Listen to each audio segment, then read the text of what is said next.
And now, Death Valley Days.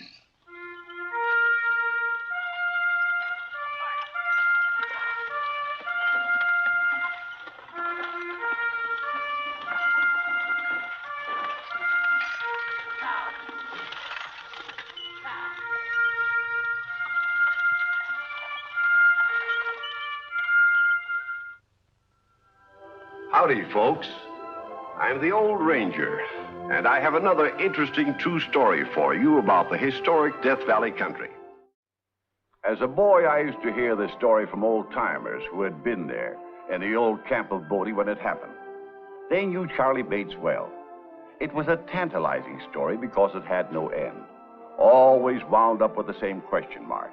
Then a half a century later, the truth came out. So let's go back to the summer of 1880 and the day of the Miners' Union picnic, which marked the beginning of what was to remain 50 years of mystery.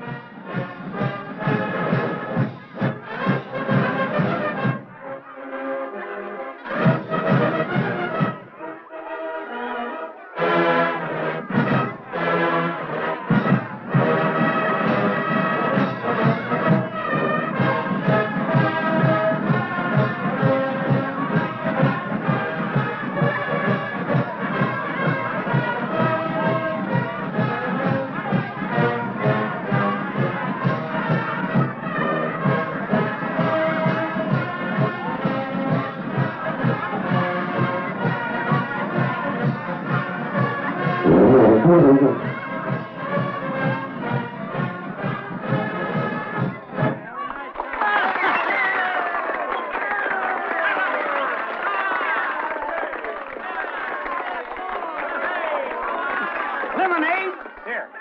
Why, sure. Hey.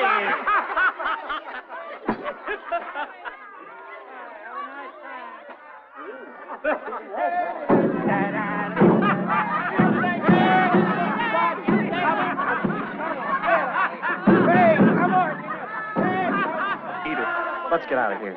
I want to talk to you alone.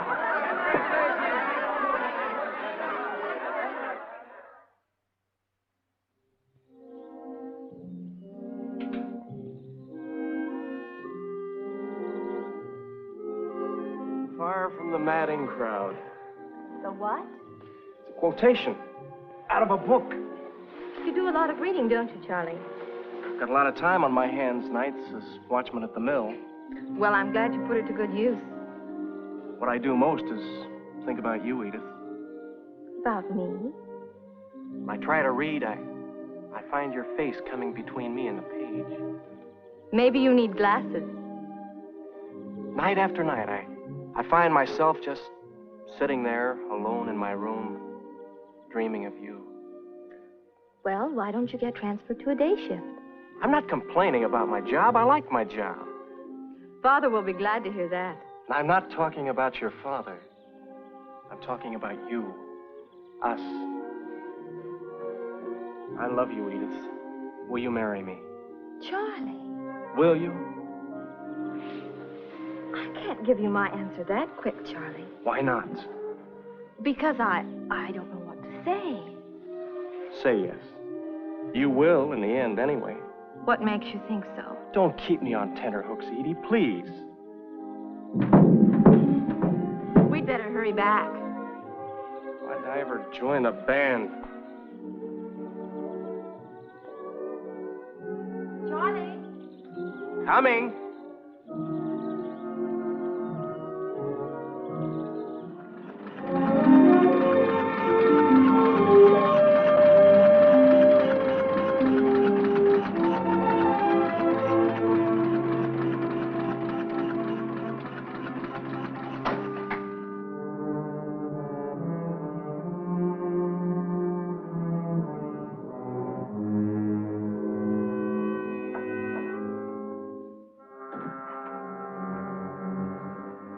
Standard mine, 4 bars of gold bullion, 1,550 ounces each.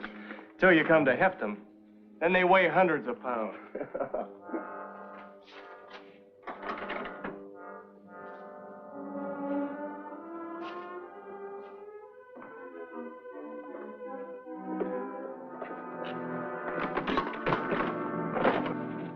Much obliged, Charlie. Got any letters you'd like me to mail? No thanks. My girl's right here in Bodie. Lucky you. Who's riding shotgun this trip? Yours truly. You mean you're going alone? With a shipment that size? It's safer sometimes. Road agents see no shotgun messenger aboard and figure there can't be enough gold to make it worth their while. Well, that's one way of looking at it, but if I was a passenger, I'd as lief have a guard on top. There are no passengers this trip. I'm going alone. Well, so long, Charlie. So long, Donovan.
Make it fast.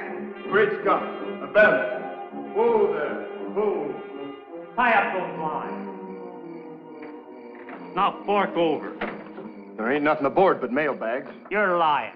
Toss down the express boxes. Dang fool. Going for your gun? Next time I'll do more than wing you. Now toss down the boxes. Don't make me wait all night. I only got one arm.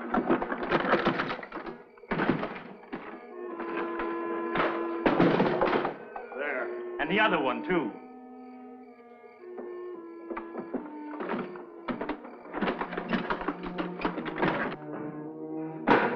You'll never get away. Now get going. And keep going. Get out. Get out of here. I told you, Donovan, you shouldn't go alone. Donovan? Donovan?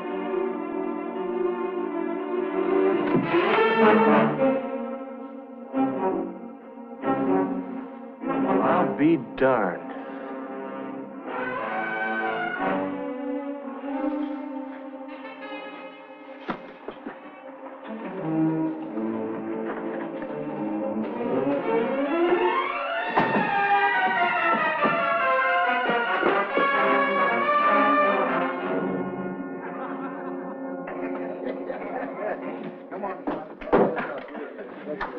Hey, the stage has been held up. What stage? The one that left here this evening for Hawthorne. Had a shipment of more than 100,000 aboard. Where'd it happen? Who was driving? How'd you find out? I dreamed it.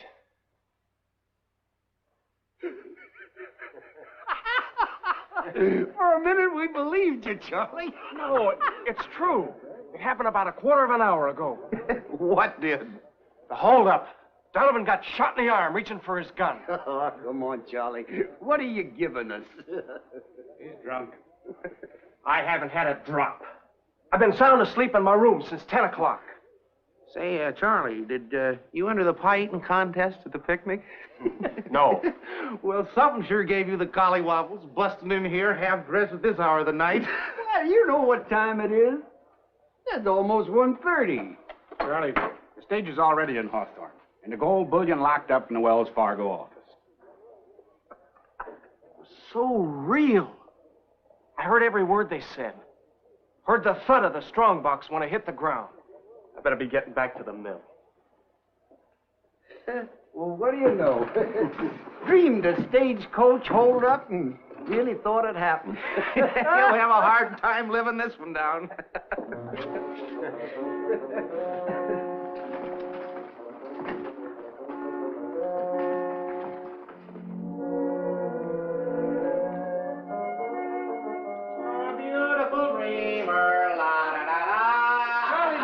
On your back or on your side? Charlie! Edie, good morning. You're not still walking in your sleep. Well, you heard about that. It's all over town. I just hope Father doesn't get wind of it. You wouldn't tell him. And have you maybe lose your job? Of course not. Do you really think he'd fire me? How would you feel if you were the superintendent of a mill and the watchman went roaring into the saloon in his nightshirt and... I was not in a nightshirt. announcing that the company had been robbed of a big shipment of bullion. Edie, listen. A joke is a joke, Charlie. But this wasn't a joke. I heard the whole thing as plain as if I'd been standing there. Then you should have thrown cold water on your face. That would have waked you up. You don't believe me either. Oh, I've had dreams myself that were so real I couldn't shake them off.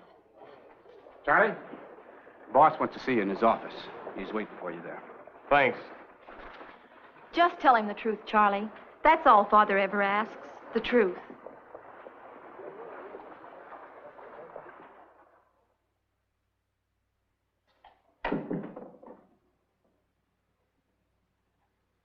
You wanted to see me, sir? Sit down. I just received a message over the telegraph wire from Jack Donovan in Hawthorne. And he got there all right. Yes. Here. Read it aloud. Stage held up and robbed on Lucky Boy Grade around 1 o'clock this morning. 1 o'clock. That's just the time I dreamed it happened. Don't give me that dream stuff, Charlie. How'd you know the stage was going to be held up? Mr. Anders, I swear to you, sir, I heard it in my sleep. That holdup took place over 30 miles from Bodie. There's only one possible way you could have heard about it. You're in cahoots with the robber. Mr. Anders, if I was in on the deal, why would I run down to the saloon and report it? You're not the first guy who's pulled a cover-up trick like that. But I tell you, I was asleep. Look, somebody tipped somebody off. Now, what gang was it, Charlie? It was only one man. Or just one voice I heard. I know the whole thing sounds fishy, sir, but as God is my witness... Never mind the dramatics. You're under arrest. You're putting me in jail? I'm keeping you right here under guard until Donovan returns and we can check his story.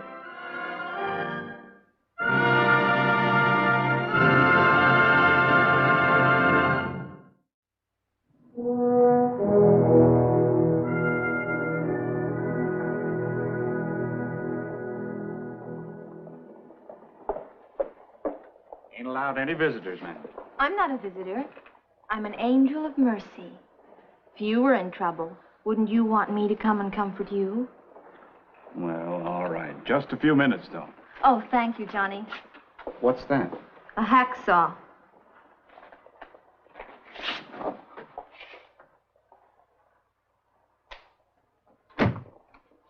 Edie.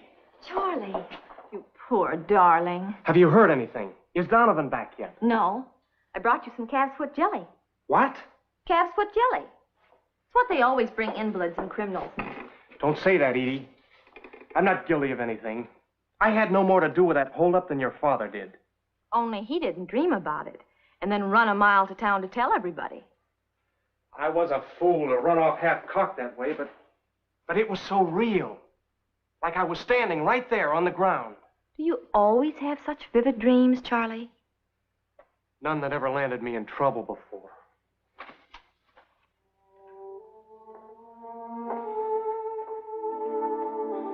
And I am in trouble now, Edie. Even if they can't prove anything against me, my reputation will suffer. I may lose my job. No, darling, I won't have a chance with you. I can promise you one thing, Charlie. Father's a square shooter. He'll give you a fair trial.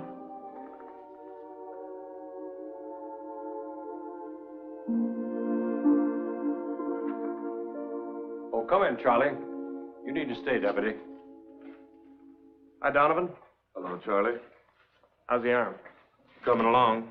I purposely waited till you were both together, Charlie, before asking Donovan any questions about the other night. Or telling him anything about your part in it. His part? It's not what you think, Donovan, I swear. Please, fellas. I'm holding this investigation. Sorry, sir. Did anybody besides yourself, Donovan, know that you were taking a shipment of bullion to Hawthorne? No, sir. Except Charlie. He helped me load it. That's part of my job. There was nobody hanging around at the time watching. Nobody aboard the stage? I didn't carry any passengers that trip. In fact... Yes? I mentioned it to Charlie as I was leaving. Remember? He asked me who was riding shotgun, and I told him nobody. I was going alone. I see. This was a regular run? Sure. I picked up the mail bags and started down the canyon just as it was getting dark. Everything went according to schedule until I reached the Lucky Boy grade, around 1 o'clock in the morning. That's exactly the time I had my dream. You go on from here, Charlie. Somebody ordered you to pull up, and you did. Sure. He had me covered. He told you to drop the lines. Then he said, fork over. You said, there's nothing aboard but mail bags. That's right. I hoped I could bluff him. Then he said, you're lying. Throw down the express boxes. By gosh, you must have been hiding behind the rocks. I was right here on Bodie, asleep in my bed. Go on, Charlie. The next thing there was a shot. You gave a grunt of pain. He said you were a dang fool to think you could beat him to the draw. How in blazes do you know all this if you wasn't there? I heard it. In my dream. 35 miles away? As plain as if it was right in my room. And a few minutes later, he was in the Temple Saloon telling him what happened. Word for word. I don't understand it. Neither do I. It's a mystery to me. Just a dream that came true. Call it second sight. Call it anything you please. I'm convinced now, Charlie, that you're telling the truth. And I offer my apologies for having doubted you. Thank you, sir. Gol darndest thing I ever heard of.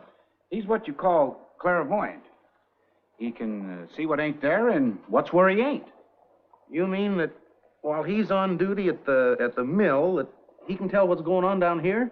Oh, heck, he can tell what's happening the other side of the world, if he puts his mind to it. Gives me the willies. I always knew there was something out of the ordinary about you, Charlie, but I never dreamed you had second sight. I never suspected it myself until I met you. Really? Do you remember the day of the picnic when I proposed to you? I told you to say yes because you would in the end. Yes, I remember.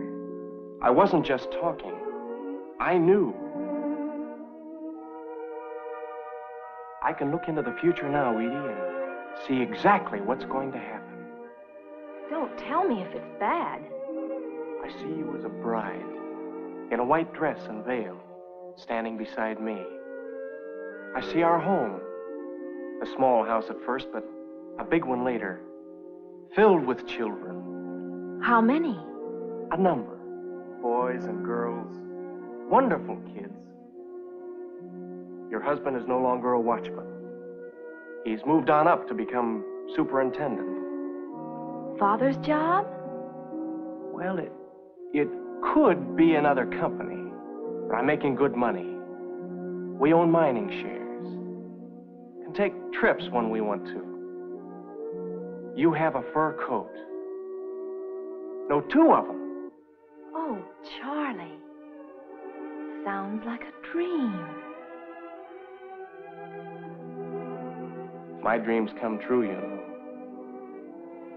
Will you marry me, Edith? With a future like that, how can I say no?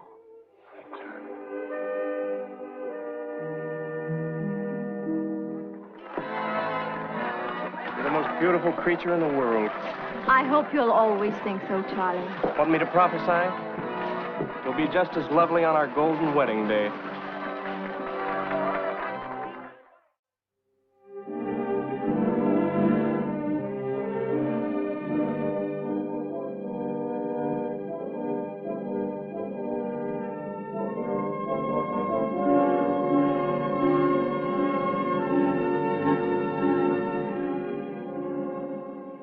Mr. Bates, would you like to tell our radio listeners your recipe for a happy marriage?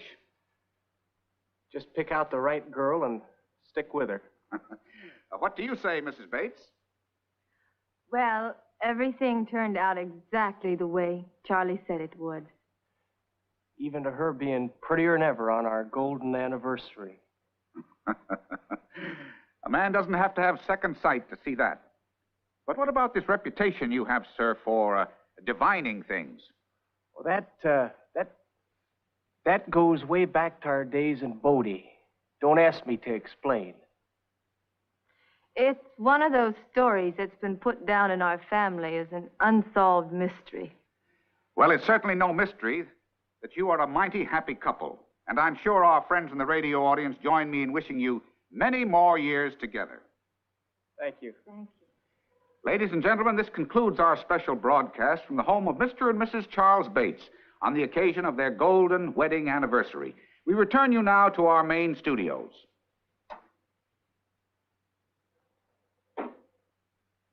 You've aroused my curiosity, Mrs. Bates. What was this mystery? It was a stagecoach holdup I heard from 35 mile away. Well, if you're going to launch on that story, I'm going out to the kitchen and get these gentlemen some wedding cake and coffee. Thank you, ma'am.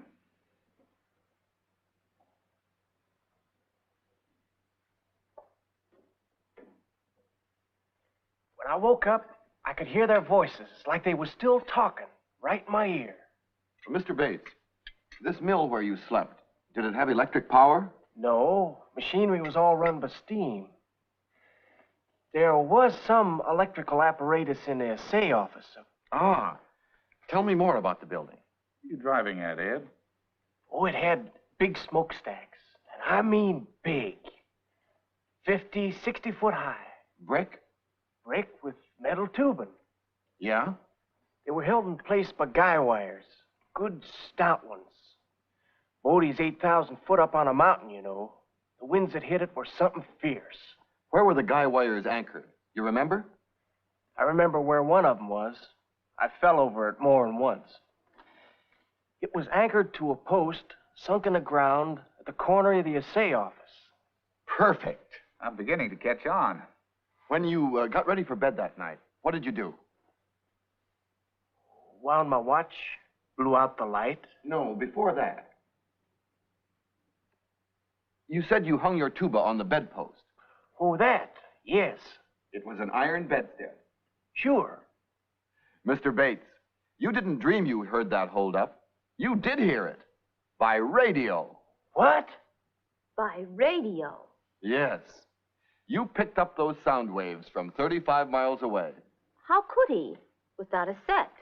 He had all the equipment needed for radio reception. The tall smokestacks with their metal tubing. On top of a mountain. The guy wires running to the ground, and other wires for all we know. Electrical equipment in the assay office, right next to your room.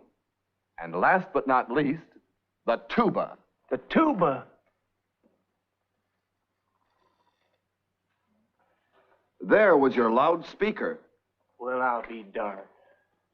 Radio way back in 1880. It's the only practical explanation.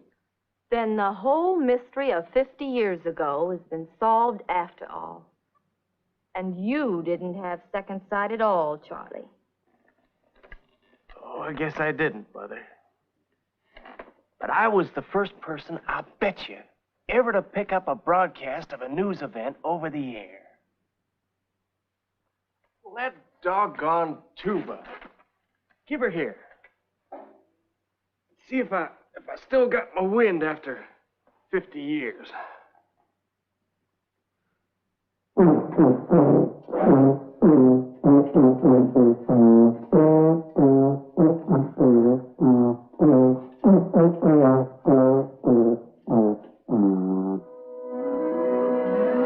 story you've just heard is one of Bodie's famous stories.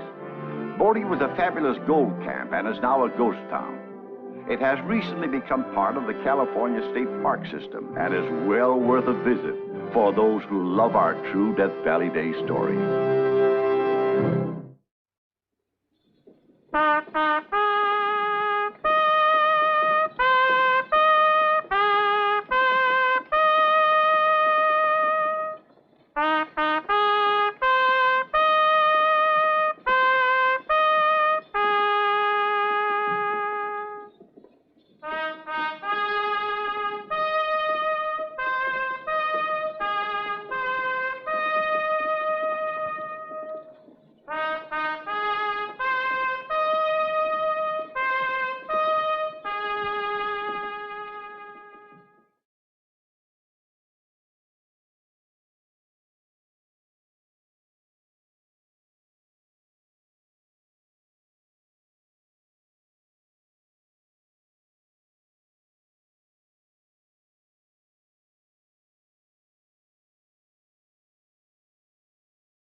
Howdy, folks. I'm the Old Ranger with an exciting new story of real life in the Old West. The Old West was full of many well-known humbugs, but there was one who left an impression that will never be erased, because he was both sinner and saint. I won't disclose his true identity.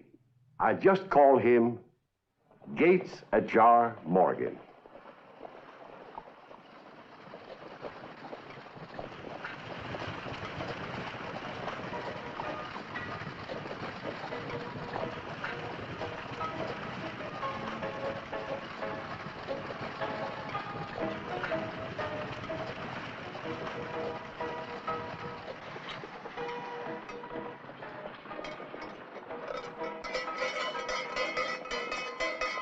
All right, brothers, step right up. We're going to hold a revival meeting.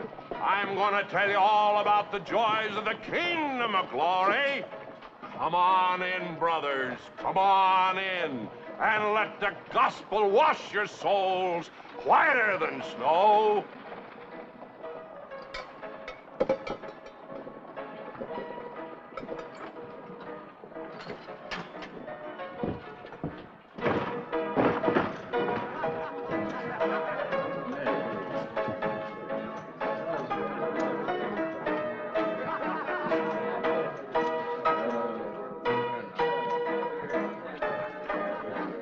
Here, brother. Let me carry your burden. Sure. Glad to go wet my whistle. Bringing in the sheaves, bringing in the sheaves, we shall come rejoicing, bringing in the sheaves, bringing in the sheaves, bringing Raise you in the sheaves. 500. We shall come Hey, stop that holler. bringing in the Think straight with that going on. sheaves. Cut it out, will you? Brothers, give me just 5 minutes. Lay aside your cards and bottles and listen to the glory of the gospel. It'll pick you up from degradation, turn you from evil, and start you down that beautiful road to salvation. Before we start this revival meeting, it's customary to give a little donation. Brothers and sisters, won't you make a contribution? This is such a worthy cause. Something for you, sir. Won't you make a little donation here? How about you, brothers? A little donation from you? How about you, sir? Anything from you? How about from you, sir? A slight contribution. It'll be a powerful help to others on the road to paradise. Here, from the two of us. Ah, bless you, brother. Thank you, brother. Glory be. Behold, here's a decent sinner, one in whose breast still lurks the spark. Get your paws off me. Hey, Sam, throw this pest down. I'll take care of him good. No violence, no violence, sir. No violence. No, stay.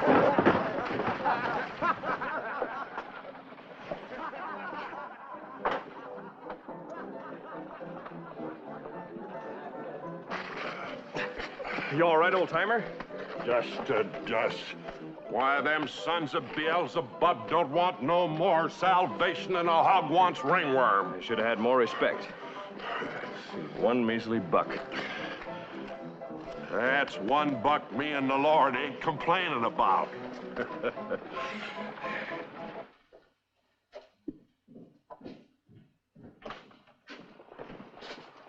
Oh, now, Chuck Dawson, you've already eaten Now, me just a out- minute, Bessie. It's from a friend here. He's half-starved.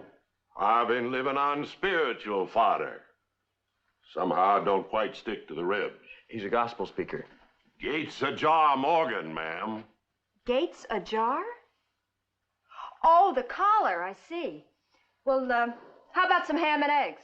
They sound truly magnificent, ma'am. They're quick, anyway. Charge him to me.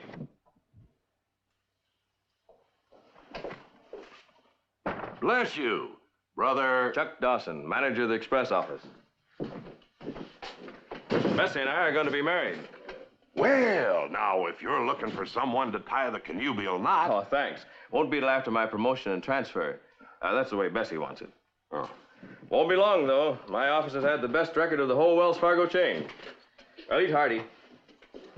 Tonight, I'll remember you in my devotions. Here's some coffee while you're waiting for your eggs. Well, thank you, ma'am. Providence has indeed been good to me today.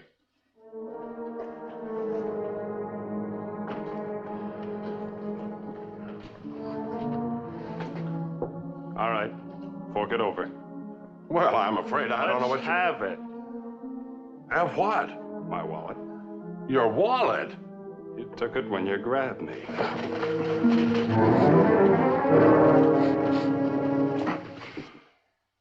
Well, what do you know? Thieving humbug. I hope you'll show a little compassion, brother. You won't turn me over to the sheriff, will you? I guess a couple of your prayers worked. I don't like sheriffs. Bless you, brother. I work hard for what I get. Pickings in the Lord's vineyard are mighty small. Penny ante stuff, huh?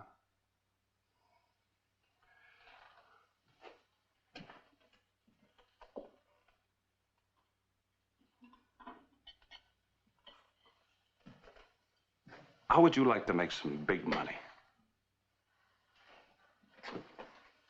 Brother, I don't know what idea you got in mind, but when you say big money, I take warmly to it. Look across the street.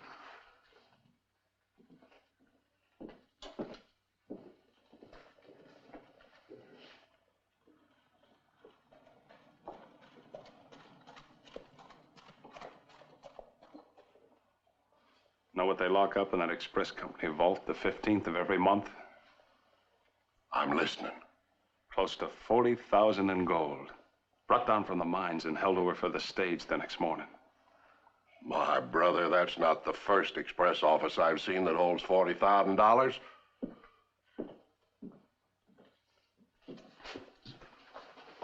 It's the first one you've ever seen with a vacant store next to it. And stop calling me brother. The name's Ben. Ben Higgins.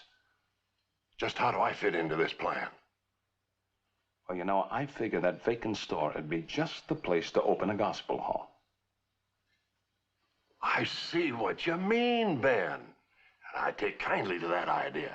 Now, the woman who runs this restaurant also owns that vacant store. Here's $50. You rent it from her. I'll be proud to, Ben. You know, that money whizzed out of sight in an awful hurry. Be sure you rent that store.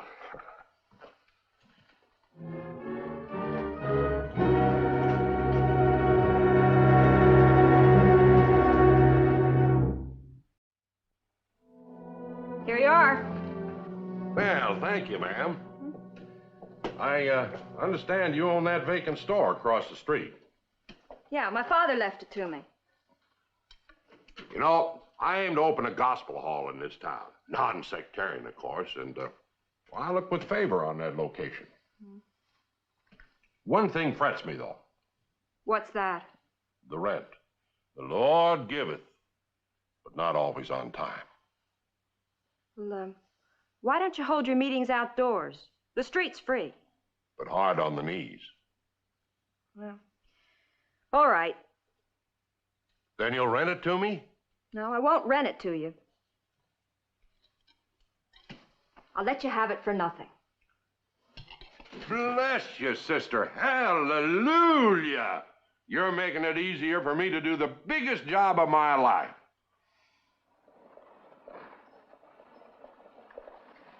How's that?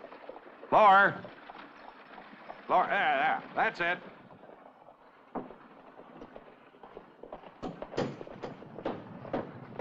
Here, Mr. Morgan, I think you'll need these things for your bed. Ah, Miss Bessie, you're fixing my living quarters up fit for a king. Oh, and I found some picnic benches in the storeroom of the restaurant. Chuck, would you get them? I'll show you where they are. Sure.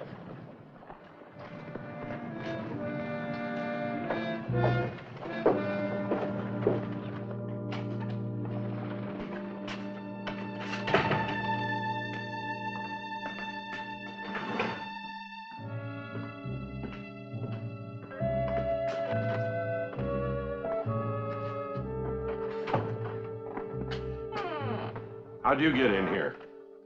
Back door. Want to check on a few details. Such as? Well, that express company vault next door should be about right here. Ben, that building is solid brick. The whole town adheres. We tried to blast through it. We don't have to. We tunnel in underneath and come up through the floor of the vault. Tunnel through the floor of the vault? Believe it or not, that vault sets on nothing but ordinary wooden planking. Well, now, that's what I call downright careless of the company. They deserve to lose their money.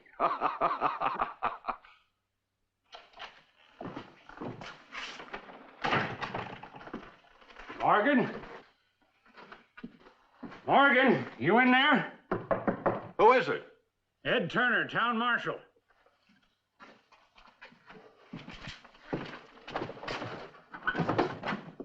Well, Marshal, what can I do for you?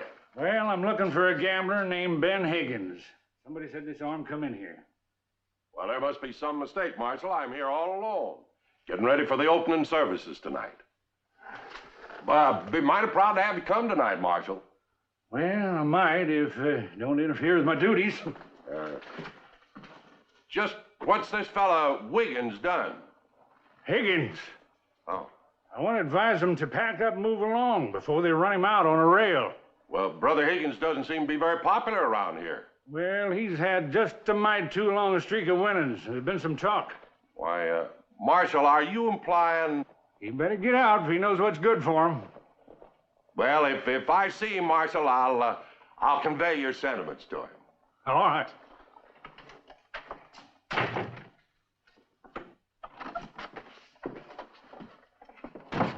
They're on to you, Ben. I heard. What are you going to do? Stay right here. What? You just start your gospel service tonight. I'll take care of the rest.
Praise singing for tonight, folks.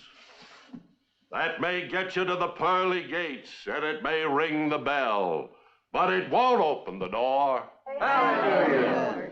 You gotta turn yourself from evil if you want to be saved. Stand up, come forward, and declare yourself saved. Who'll be the first? Don't be ashamed, neighbors.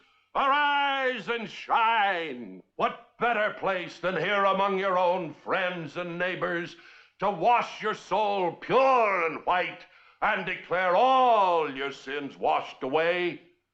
Cut loose from that old devil that's holding you back. Who'll be the first? Come on, folks. Who'll be the first? I'll be the first. Wonderful, wonderful. Come forward, brother. I just can't deceive myself any longer. I'm a sinner, Mr. Morgan. To sin is only human. Done more than my share. I've lied. I've cheated. I guess I've broken some other commandments, too. And I can tell you it doesn't pay. A man without a home, without friends, without the blessings of a wife and children. I haven't even got the respect of my fellow man. But at last I think I've seen the light. I can only hope and pray that it's not too late to mend my ways. Hallelujah, brother. Glory be. I'll give you shelter. I'll be your friend. Ah, the angels are caroling in heaven. Come with me, brother. Come with me. That'll be all for tonight, folks. My heart's too full to go on. You could have knocked me over with a feather. Can you imagine that tin horn getting religion? I just hope it sticks. Must be something wrong with my ears. I didn't hear the angels sing.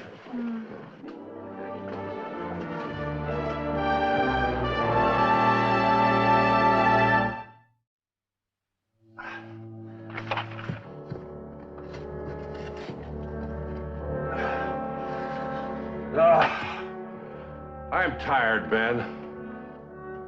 Well, don't dig so fast, brother. Just dig steady.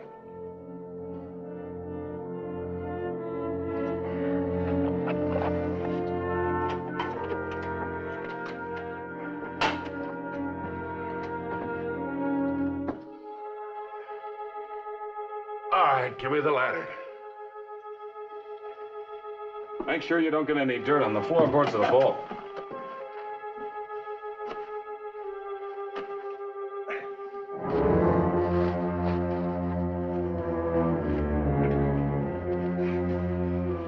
Don't forget to get those floorboards back just exactly like they were.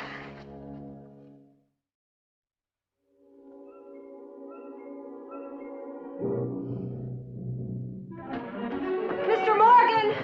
Mr. Morgan, I've got to talk to you! Who is it? It's Bessie. I've got to see you.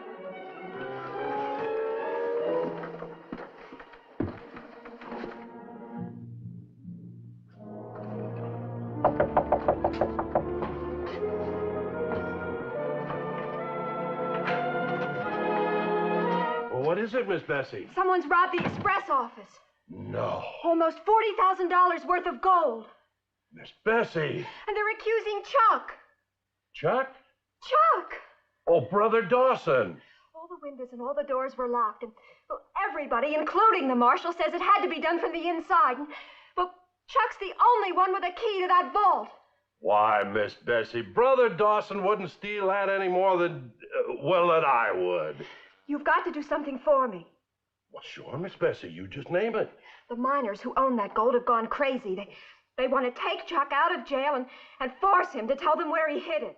Why, they couldn't prove in 100 years that he'd steal that money. Tell them that. Why, sure, Miss Bessie, sure. And please, Mr. Morgan, please hurry.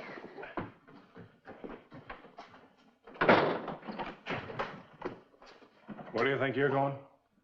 Oh, I'm going to the jail, Ben. I got no choice. You haven't, but I have. You're staying put. Well, now, Ben, it won't do no hurt to talk to the men. After all Miss Bessie's done, I owe it to her. You owe me more. Now, they got a suspect, and we're in the clear. You just let things stand as they are. Well, if you say so, Ben. But I was just trying to help Chuck and Bessie, that's all. All their plans are made.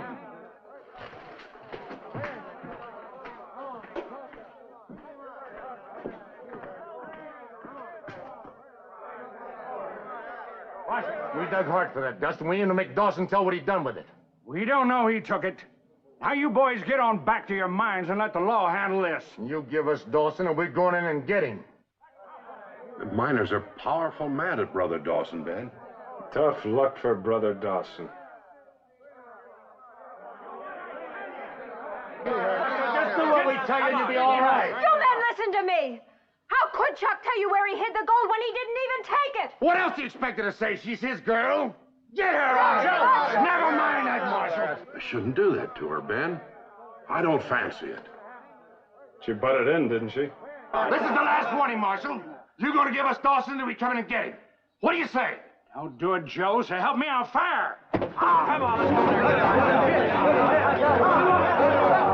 I hate to see him do that, Ben.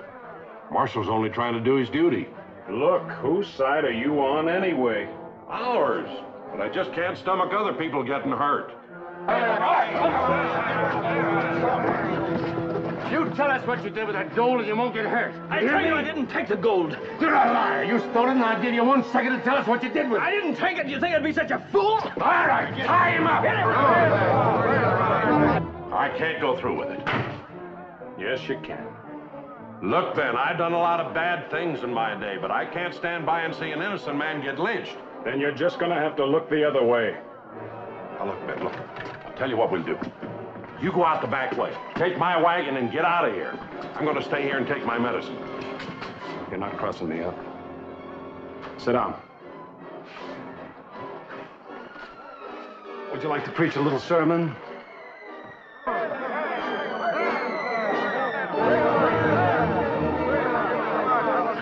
You gonna tell us what you did with that gold? I already told you, Bates, I didn't steal it, and I don't know where it went. All right, tie him off. Get away, everybody. Get him up.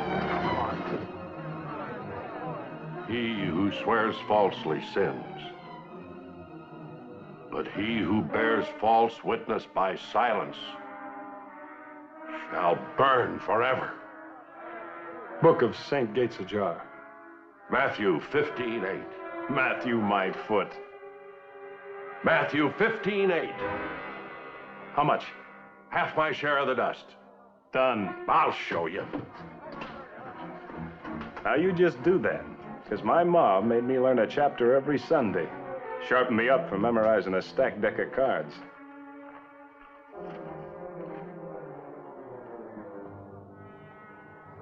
There it is.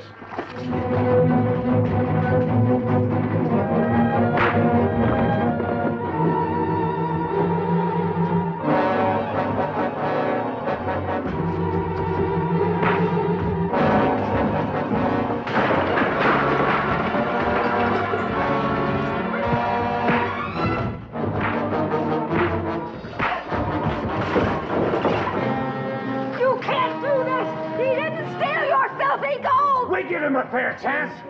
Somebody get her out of here and keep her away. No, it won't. You won't do it.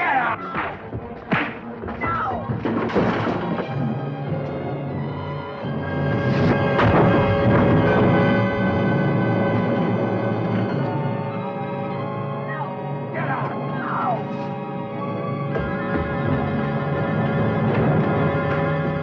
Wait there! Hold on!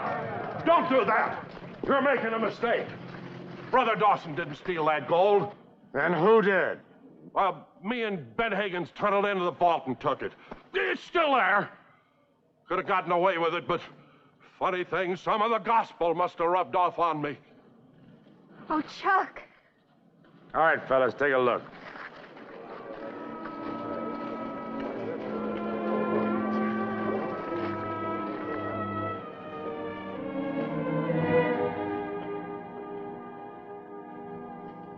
Better get started, Morgan, before we change our mind. Well, I think we're all ready. And Marshal, I want to thank you very much for everything you've done. I appreciate it a great deal. Oh, and Marshal, there's one other thing I think you and the good brothers and sisters ought to know. What's that? Well, for giving me this chance, I'm going to turn around and do good to others for a change. Cut out the humbug. Practice what I preach. Oh, and Marshal, I guess a man can't reform overnight, but I'm trying anyway. Well, goodbye, all. See ya, fair boy.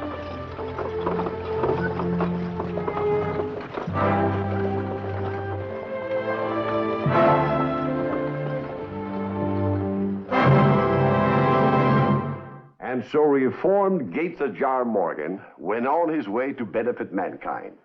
And to this day, history records the many fine deeds he performed in the early West.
Howdy, folks. I'm the Old Ranger with an exciting new story of real life in the Old West. In the Old West, the gunfight was commonplace. Two men facing each other on a dusty street, each gambling on his draw and his aim. But there is nothing commonplace about the gunfight that took place in Beatty, Nevada, on the evening of July 7th, 1879. I call the story of this encounter 40 Steps to Glory.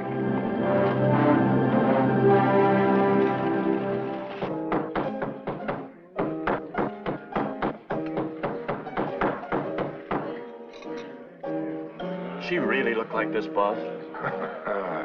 Wait till the stage comes in, you'll see. How did you ever get her to come here, boss? She comes expensive, I'll tell you that. She's really something. Look at them legs. Get your dirty hands off that poster. And that goes for her, too, when she gets here, you hear me? That goes for all of you. Sure, boss. When I stake a claim, I don't stand for any claim jumpers. Hey, boss. There's a stranger outside you'd better talk to. What about? About giving you some competition across the street.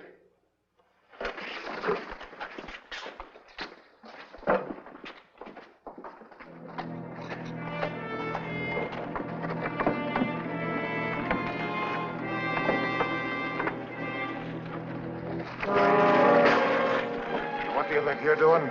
Opening a saloon? Not in this town. Who says I ain't? There's only room for one saloon here. And you run it. That's the first smart thing you've said. I've already paid a month's rent on that store, and it's going to take a lot more than just saying to keep me from opening up.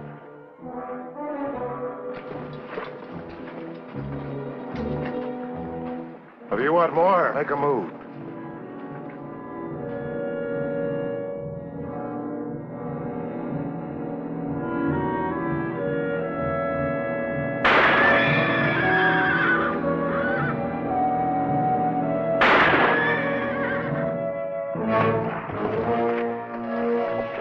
Get him on a wagon and get out of town.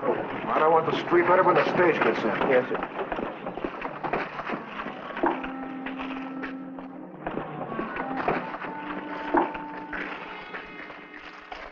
What happened? Well, just a little argument, Sheriff.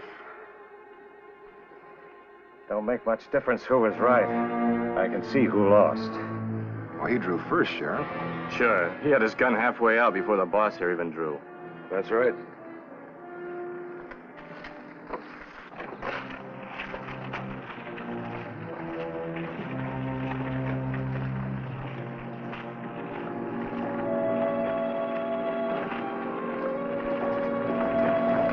Was it like you said?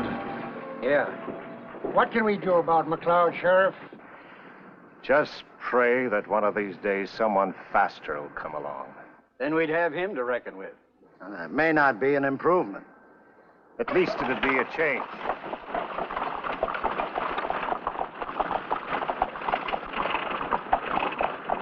There ought to be a law against a man picking a fight, having the right to kill just because he's faster.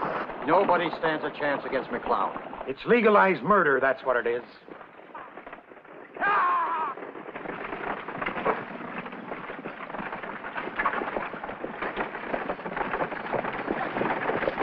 Stage is coming, boss.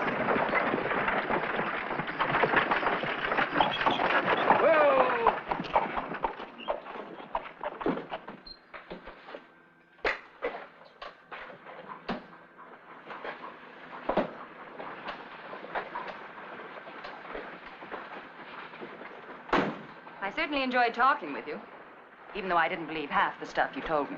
I didn't really expect you to. I'll see you to the hotel. Maybe I'll be a little more convincing over lunch. I wouldn't mind your trying.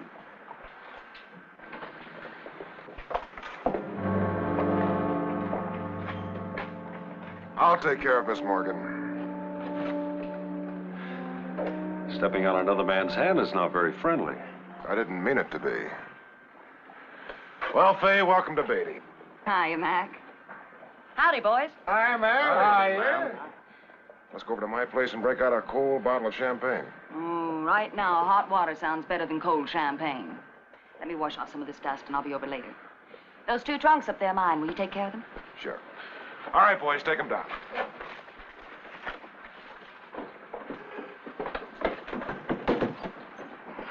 Now, take it easy. I don't want to break anything.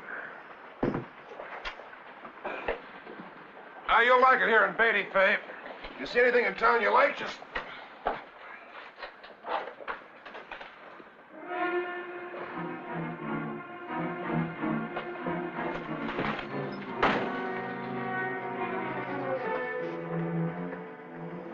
There's no need to register. You're not staying that long. You're leaving town this afternoon on the 5 o'clock stage. Do folks around here always do what you say? I'd suggest you ask them. Well, I'm really not that interested. Well, you'd better be. Because when I tell people to leave town, they leave one way or another.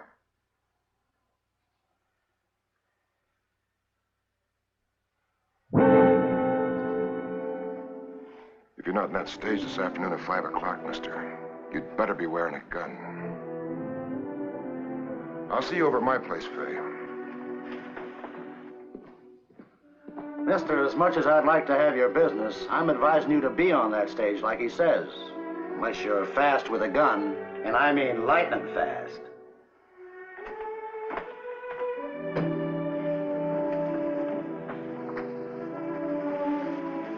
Why didn't you tell him Tell him what? that you're a preacher? I may be a minister, Miss Morgan, but I'm also a man. You mean you can handle a gun, too? No, I've never shot one, And you're going to face him? if I have to. But you heard what the hotel man said. He'll kill you. I'm not afraid. Oh, mister, you better come down out of those clouds. I appreciate your concern, Miss Morgan, but it's not your worry. Oh, yes, it is. I got you into this. Looks like I'm going to have to get you out of it. What are you going to do? Tell him who you are. Please, Miss Morgan. I refuse to hide behind my calling.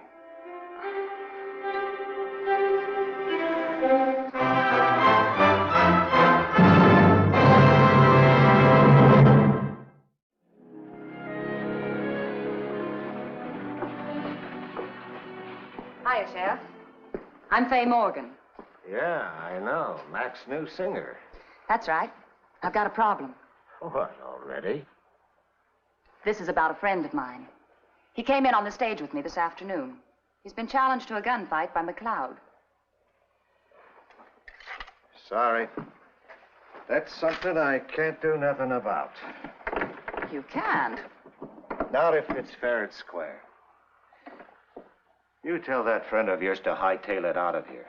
Mac's not only fast on the draw, but he's deadly at showdown distance. Showdown distance? The usual 5 or 10 steps. Thanks. Thanks, Sheriff.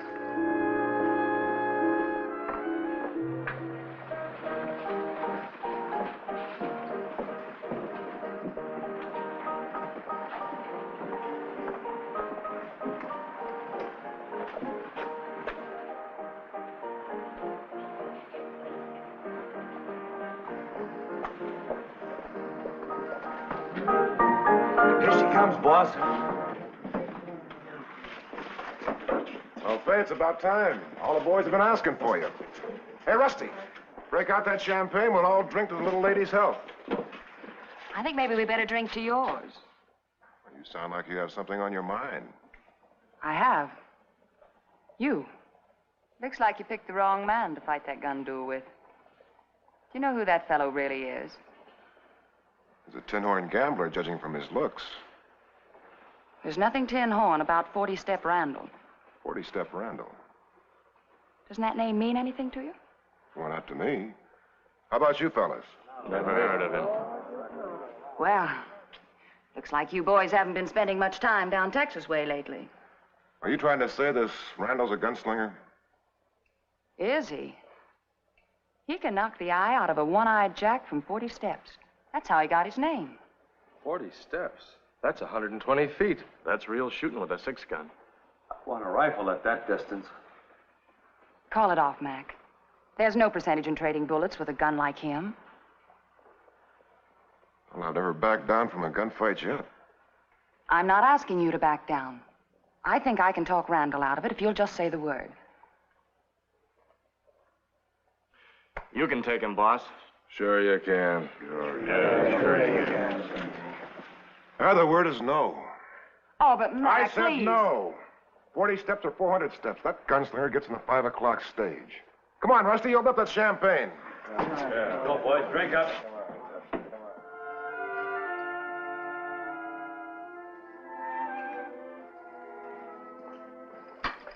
Miss Morgan, I thought you'd changed your mind, so I went ahead. Oh, I didn't come here to eat. I came to confess. Well, it couldn't be as serious as you look. It's worse. If there was ever any chance of McLeod forgetting about you at 5 o'clock, I sure took care of it. Why? What'd you do? Well, I thought if I could make him scared of you, really scared, I could get him to call off the gunfight. So I made you out to be the best shot in Texas. I told him you were known as 40-Step Randall, because you could knock the eye out of a one-eyed Jack at 40 steps. Well, it would have worked if his men just hadn't egged him on. Why are you doing all this for me? I don't know. Guess maybe it was because I skipped Sunday school when I was a kid. Trying to make up for it now. Well, thanks for trying, but I really don't think you made things worse. I'm going to say it just once more. Mr. Randall, please get out of town. I can. Look, a minister's mission in life is to help people, isn't it? That's right. Well, you're not going to be much help to anybody, lying out there in the middle of the street with a bullet in you. I guess I have been thinking of myself instead of my work. I'll get a rig from the stable. Have it in back of the hotel in a half hour. I'll drive you to the next town. There he is. Mr. Randall, shake hands with Mr. Connell, our mayor. My pleasure, Mr. Randall. Thank you. Ed Scott runs the bank. How do you do?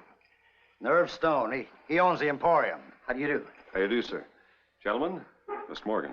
How do you do, Miss Morgan? Mr. Randall, you have no idea what your presence means to us. For years, we've been hoping for somebody just like you to come along. You're the answer to our prayers, Mr. Randall. This town's gotten so a decent man walks the streets at the risk of his life. But things will be all right again after 5 o'clock. Oh, they certainly will be. With McLeod out of the way, we can have a decent, God-fearing community. McLeod rules the town, huh? Well, you want to know how much power a fast gun has? Oh, gentlemen, I think it's about time that you all knew that... Please, Miss Morgan. Let me speak for myself. What makes you gentlemen so sure I can get rid of McLeod for you? Now, don't be modest, Mr. Randall. We heard all about you. Now, we've come here to tell you that we're not going to forget this. Whatever you want, it'll be yours just for the asking. Thank you, gentlemen. Well, we'll be seeing you. Come along, gentlemen. Our lucky day today. Oh, this is getting worse. Come on, let's get out of here. I can't go now. What? You yourself just pointed out that my mission in life is to help people. Well, this town needs my help.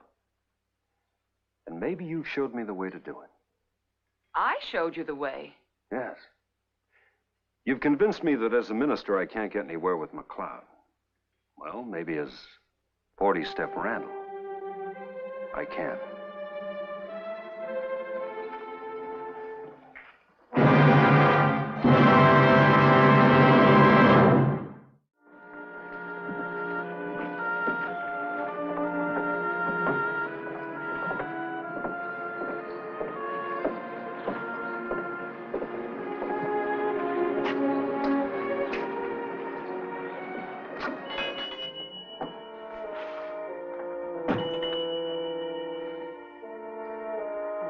Yes, sir. Interested in property or a funeral? A funeral. Oh, modest or handsome? First class. Child or grown-up? Oh, grown-up. He's about my size. Well, now, that depends on the price of the casket. How much did you have in mind to pay? Well, something around $100. I see. Yes, I've got a nice one in back for $100. Silk lined, a third of the way down. Fine. I'll take it. Well, now, let me see. The whole job will come to, $150 graveside. All right. There you are. Yes. Hmm? That's right, $150. Yeah. Well, now, where do I pick up the body? He's not dead yet. What? His name's McLeod. McLeod? Say, you must be that 40-step Randall they're all talking about. How come you're buying him a funeral? Oh, superstition of mine, I guess. When I kill a man, I like to know he gets a proper burial. You treat a dead man right, and he'll never come back to haunt you.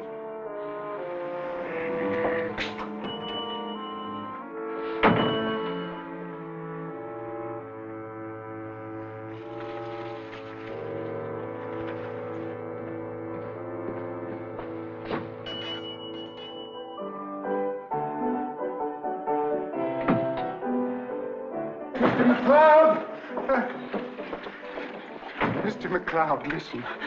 40-step Randall just came in my place and paid for your funeral. He what? Here's the money he gave me. Well, why should he pay for the boss's funeral? Says he always pays for anybody he kills. Superstition, he calls it. Something about treating a dead man right so he won't haunt him. What kind of lion would you like to have in your casket? I got one that's white, but I thought maybe you'd like something fancier, like a purple... Get out! Get out before I put you in one of your own boxes. But it's painful. Get out!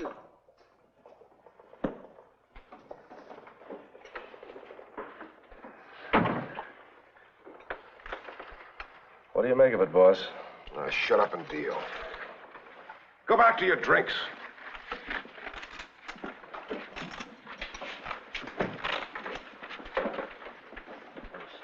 Rusty, how much champagne can you spare? How much champagne can we let him have, boss? All we got's 20 bottles left. Well, what's going on, Johnson? Well, that fellow Randall's throwing a big shindig for the Mariners bunch over at my hotel tonight. Well, you tell Randall that I'm not giving him any champagne. And he wouldn't be able to drink it if I did. All right, but he's going to be mighty disappointed.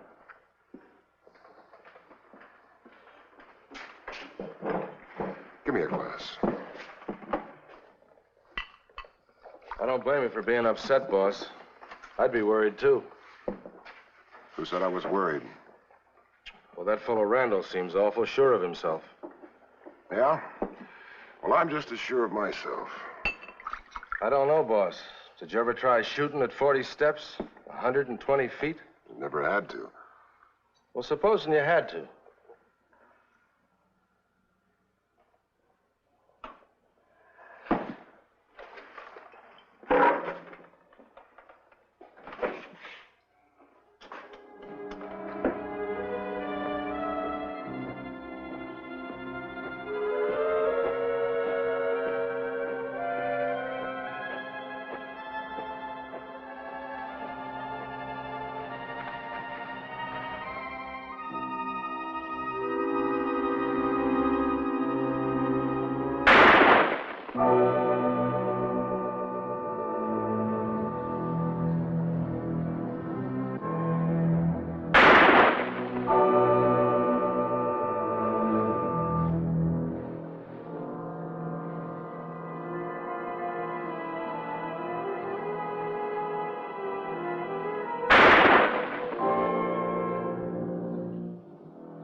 Boss, the stage is ready to go, but he ain't on it. Well, where is he? At the hotel. Mac, please, just for me, call it off.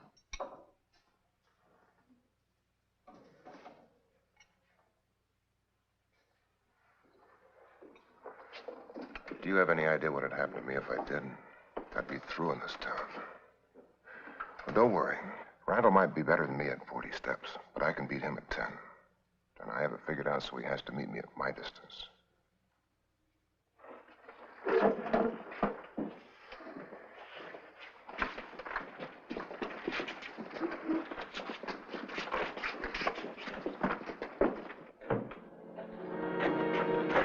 Randall! Randall, either come out and get on that stage or come out shooting.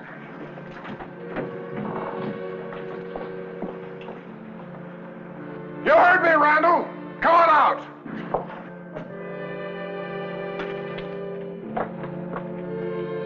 Randall! Randall, come on out.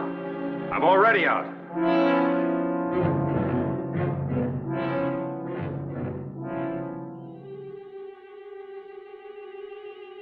Are you going to get in that stage? Stay where you are. You take another step, start shooting.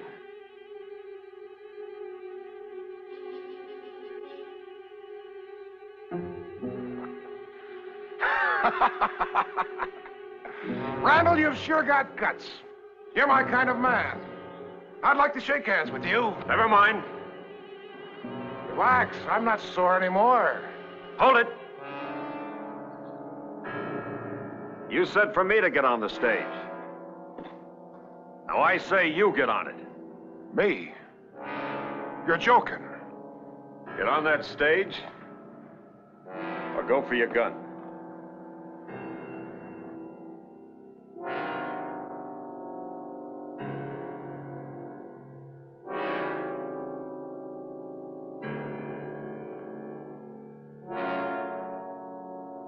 Time's running out, McLeod.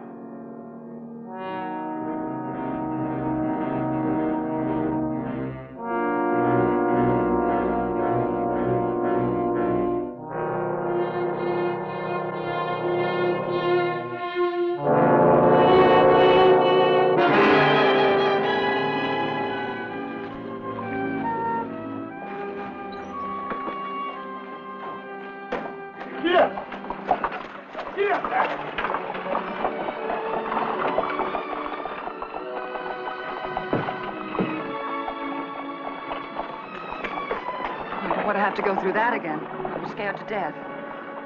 To be honest with you, so was I. Congratulations, Mr. Randall. You did it. Like we said before, anything you want is yours for the asking. Just name it. Anything you want. All right, gentlemen. I noticed you having a church in this town. I'd like you to build one for me. Church? A church? Well, I think it's about time you folks had a formal introduction. I'd like to present Reverend David Randall. What do you know about that? Preacher? And you were going to shoot it out with McLeod? No, gentlemen. This was my only weapon.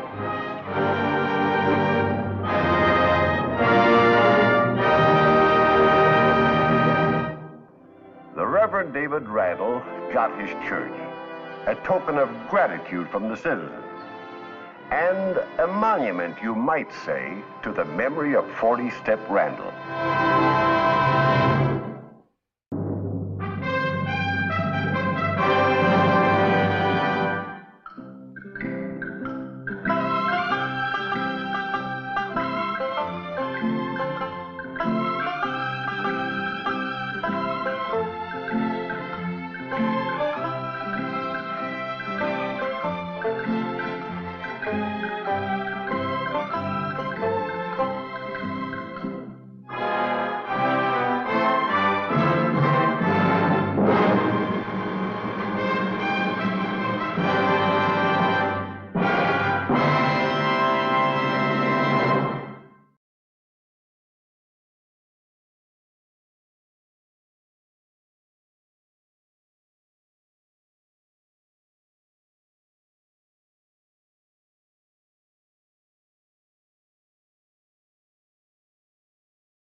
And now, Death Valley Days.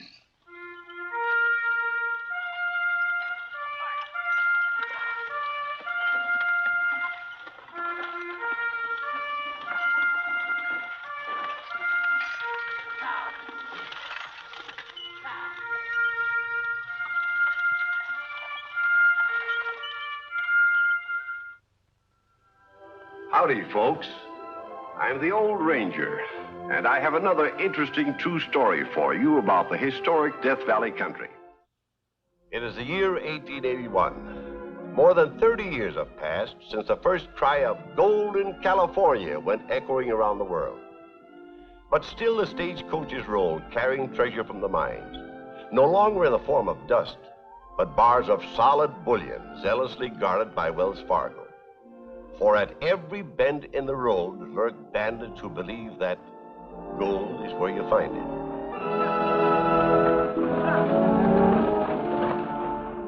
The Sonora stage bound for San Francisco is just loading on this hot midsummer day. The one lady passenger is pretty Jeannie Porter, niece of the local Wells Fargo agent. Goodbye, Uncle Cliff. Have a good trip, my dear. I'll look for you back in a couple of weeks.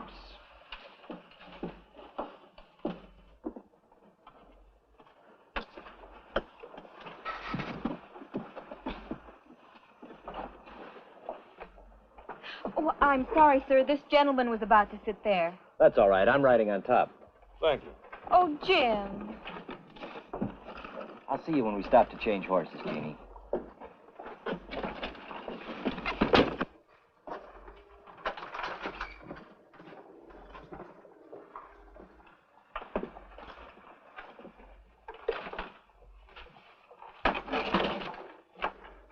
That it? Another box coming. $125,000 in bullion. And Jeannie wonders why I'm riding on top. Well, she knows nothing about it, of course. You thought it would make her nervous? When you've been with Wells Fargo a little longer, you'll realize that the less anybody knows about treasure shipments, the better. That's why I waited until the last minute to put it on. Well, goodbye, sir. Good luck.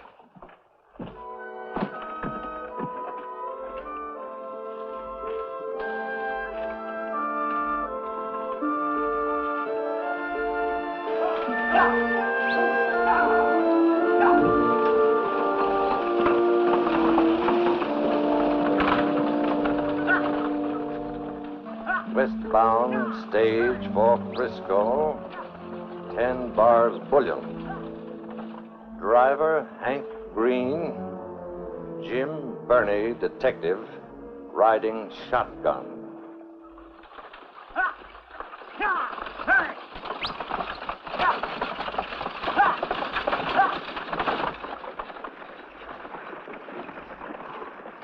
It's a hot day. It is August. Would you object if I loosen my collar and tie? I know it's not polite in the company of a lady. No. I've already removed my gloves. I couldn't stand them any longer. Thank you.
Drop your gun!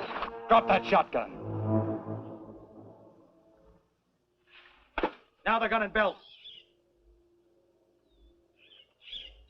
You two.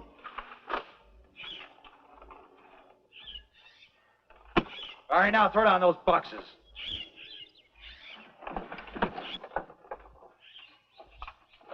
Hey, one at a time.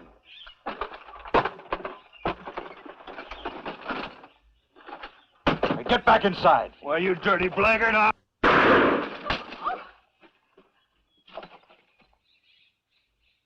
Stay inside.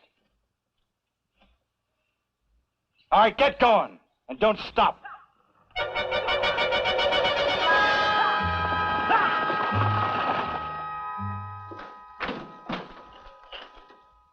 This just came in, sir.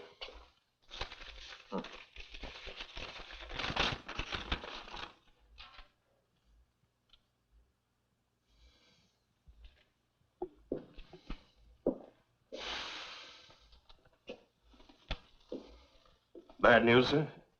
From Jim Birney. Stage was held up the other side, a Chinese camp. Lost the whole shipment. 10 bars of bullion? Holy smoke. He's at Oakdale Station awaiting orders. Wire Birney to return here at once. Yes, sir.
You come face to face with the man, but can't describe him.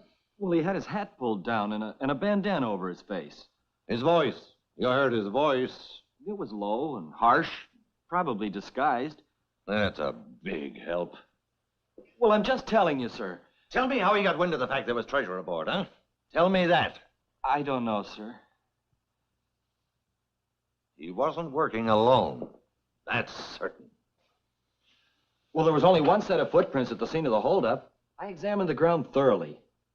He had a Confederate on the stage, someone who gave him a signal. Did you question the passengers? Did you? Well, according to Jeannie, they were all dozing inside when it happened. Like the detective up topside. We had no chance to put up a fight, sir. I know. I'm not blaming you. All I care about is recovering that gold. It's somewhere. 10 bars of bullion can't just disappear into thin air. Well, I'll do my best. Your job depends on it. $125,000 is a whale of a loss for Wells Fargo to take. So you just get busy before whoever stole those bars melts them down. Why would he melt them down? All he can do is make gold bars out of them again. By melting them down, he'll destroy the numbers and weight stamped on them so they can't be identified. Of course. Stupid of me. I'll give you 10 days to uncover some evidence. Meanwhile, we'll post notices offering a reward.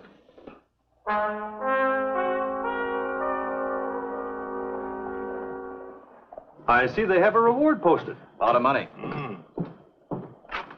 Well, Mr. Carruthers, how's the arm? Oh, it's fine, Mr. Birney. Say, I think I have some information that may be of interest to Wells Fargo. Well, in that case, come right into the office. I have some information also. Oh, you two are together? No, we just happened to meet here while reading the notice. Say, Mr. Birney of Wells Fargo, this is Mr. Barnes, Edward Barnes, mining engineer. Glad to know you, sir. Shall we step inside, gentlemen? By all means. Well, Mr. Nichols, I don't know how useful this will be to you. It may be just a wild stab in the dark. But I thought I'd come in and tell you anyhow. All during that holdup, there was something very familiar about that bandit's voice. But hanged if I could place him. Then last night, all of a sudden, it came to me. About a week or so ago, I was in a restaurant up in Columbia. Sitting next to me was a man with red hair. I guess the red hair was the reason I sort of noticed him. Well, sir, two of the waitresses came over to him, and both of them started to take his order. And he said, "Hey, one at a time."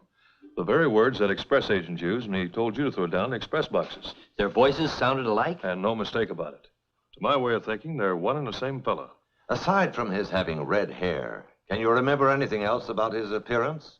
Oh, he looked like any miner. How tall was he? I told you he was sitting down. But he was a husky build. I'd say weighed, 190, 200 pounds. Well, that's about all there is to it. Not much to go on.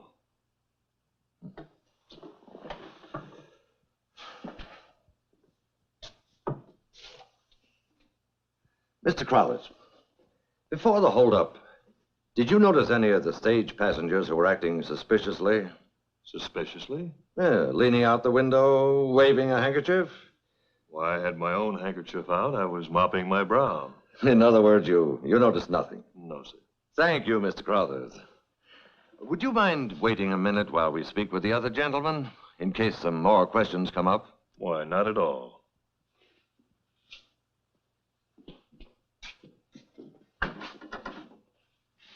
Will you come in, Mr. Barnes? Mr. Nichols, Mr. Barnes. I understand you have some information regarding the Sonora stage robbery. Oh, perhaps not. Anyway, I thought it worth passing on. Worth $5,000, you hope. Well, so do I. What is it?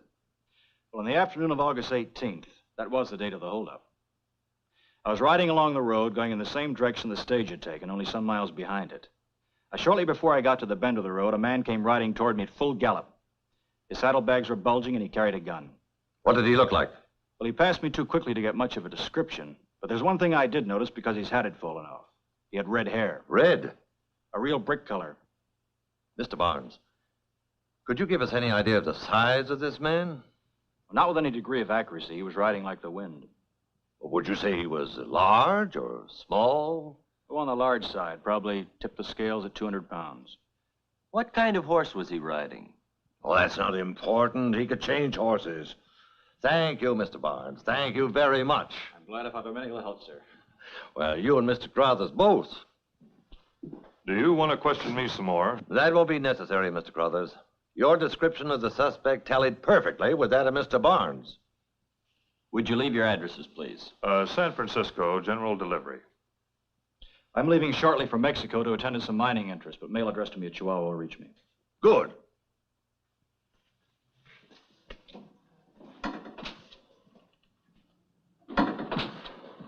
Well, now we're really on the track of something.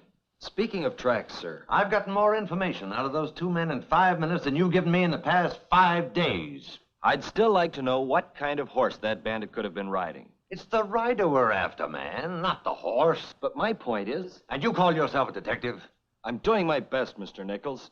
It's not good enough for Wells Fargo. You're fired.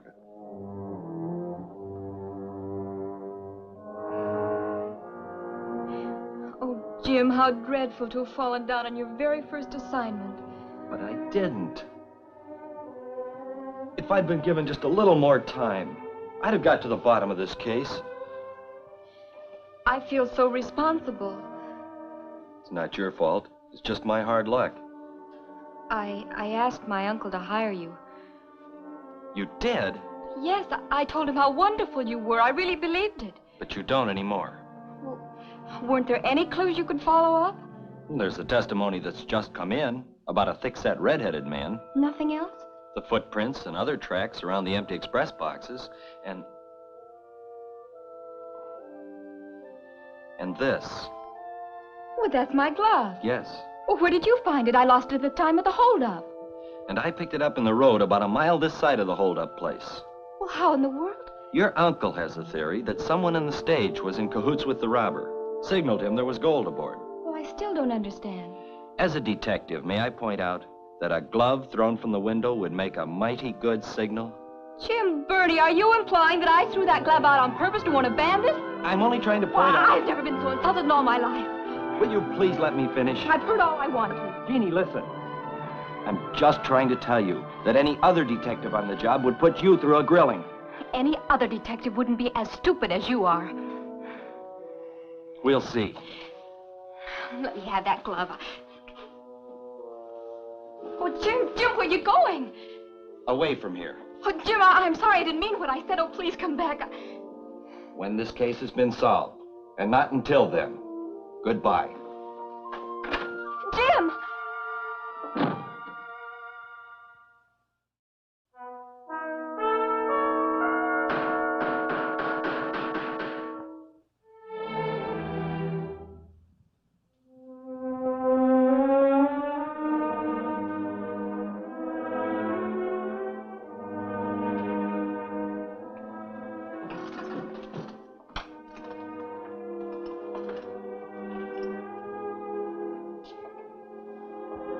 A sack of mail for the boys up in the mines.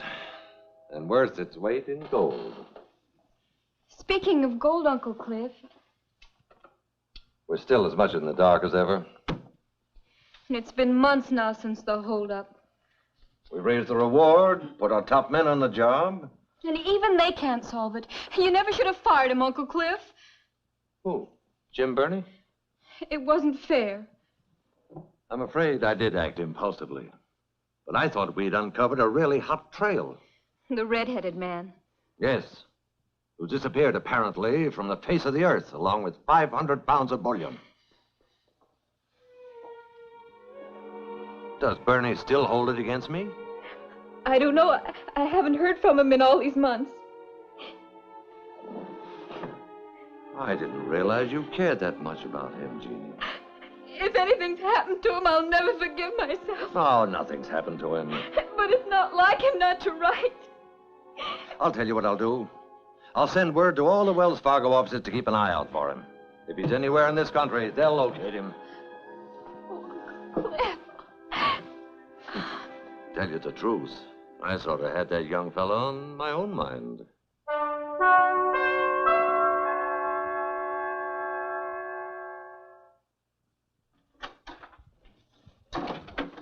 Jeannie, a wire just came in from our head office in San Francisco. Expect Jim Burney on afternoon stage, Friday. That's all it says. That's enough.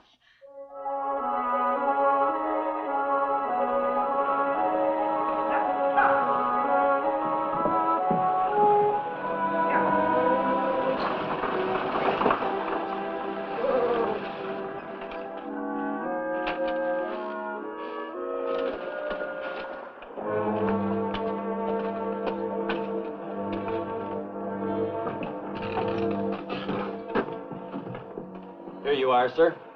Here's your bandit and his confederate. And here's your gold.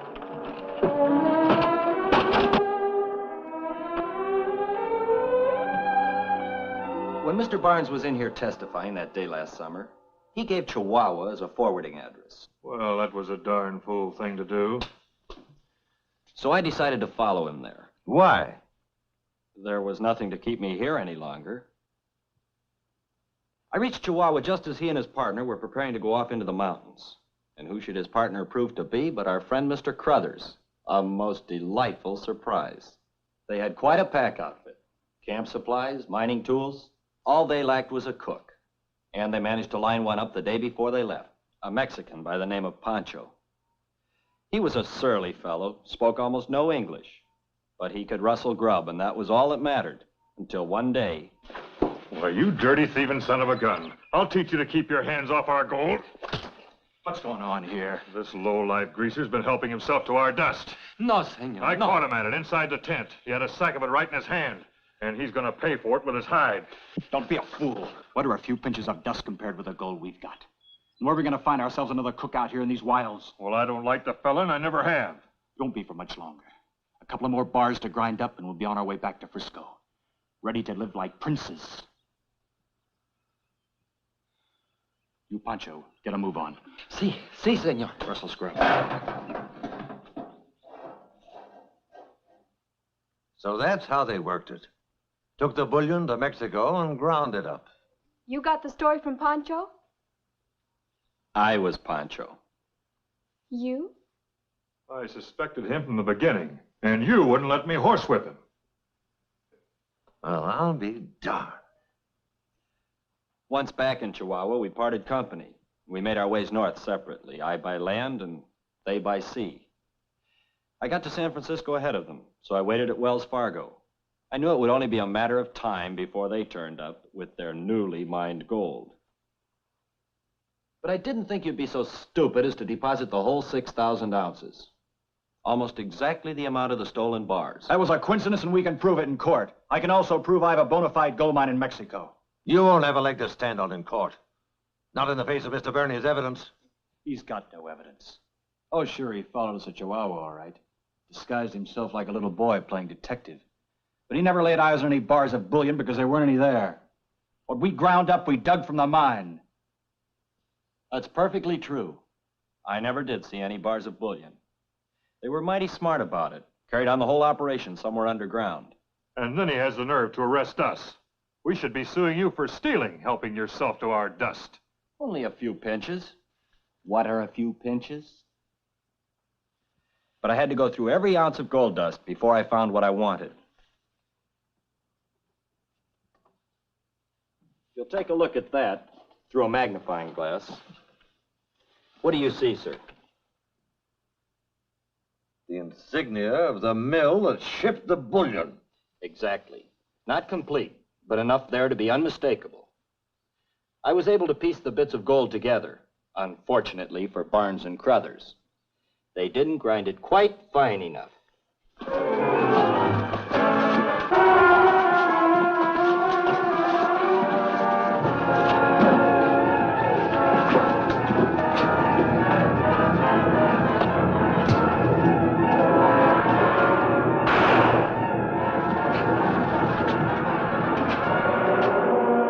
What did you want to do?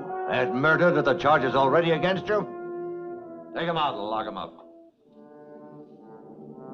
Get his wound attended to.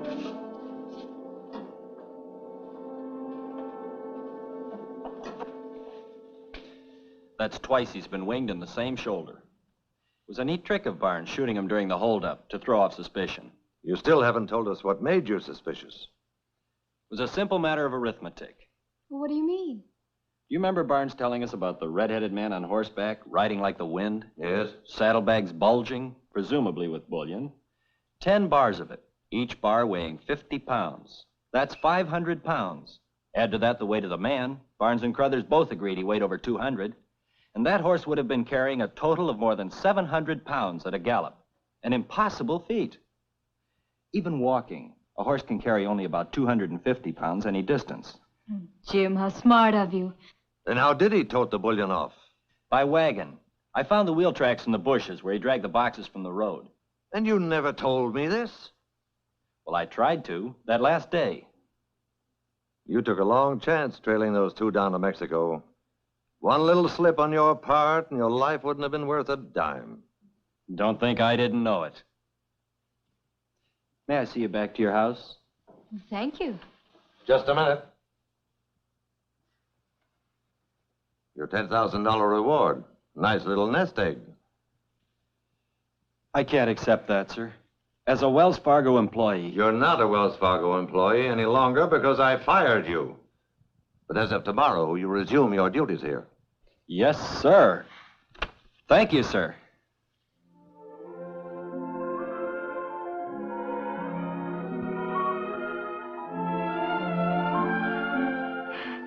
Suppose I hadn't taken my gloves off that day on the stage with Crothers.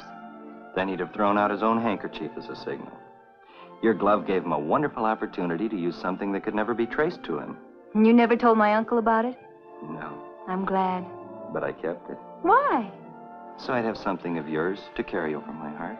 Oh, Jim, darling.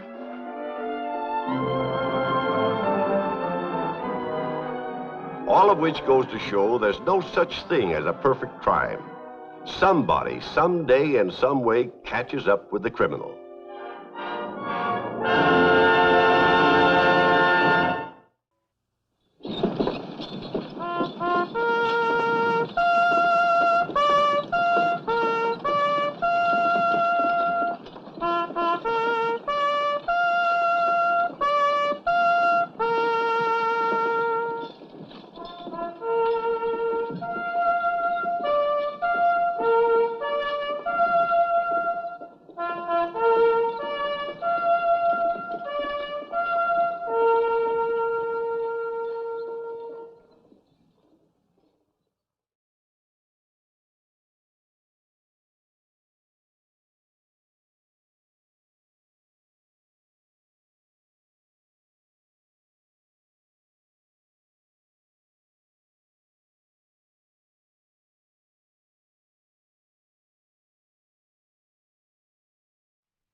And now, Death Valley Days.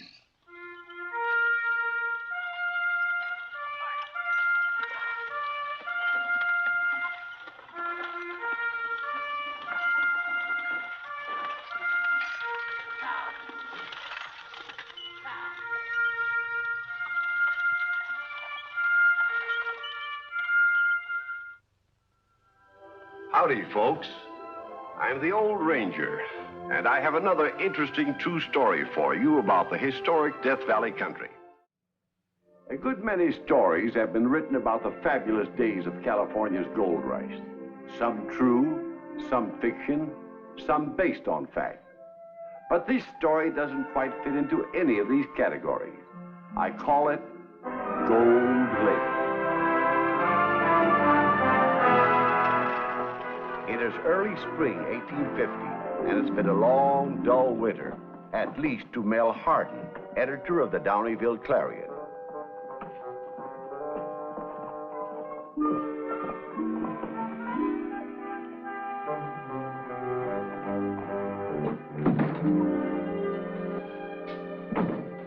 Hello, Sam.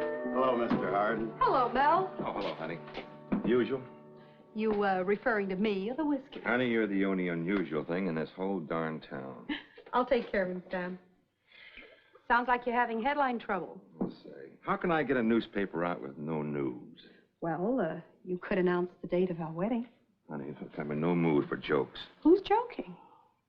I need something to attract attention, something that can put in great big headlines. I get my left arm for a good headline.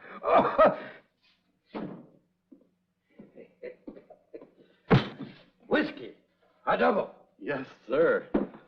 The best in the house, please, bartender. You heard the gentleman, Sam? Best in the house. On me, sir. Well, now, that's right friendly of you, sir. To your good health. We thank you. Here, have another. Now that you mention it, don't mind if I do. Why don't we sit down at the table? We can both be more comfortable. After you, sir. After you.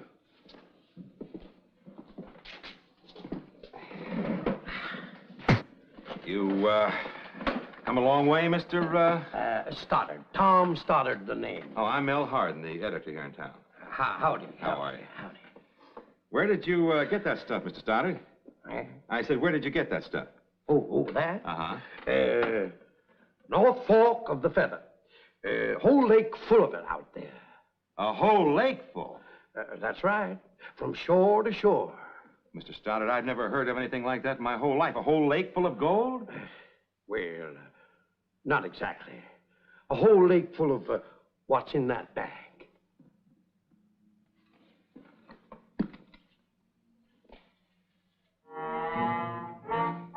Gravel.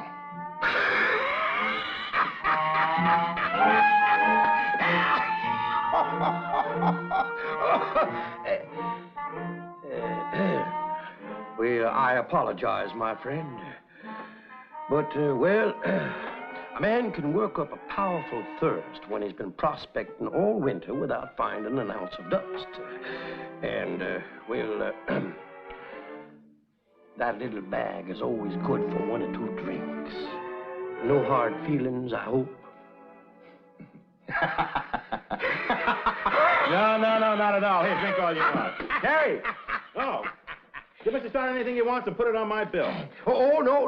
Now, hold on there.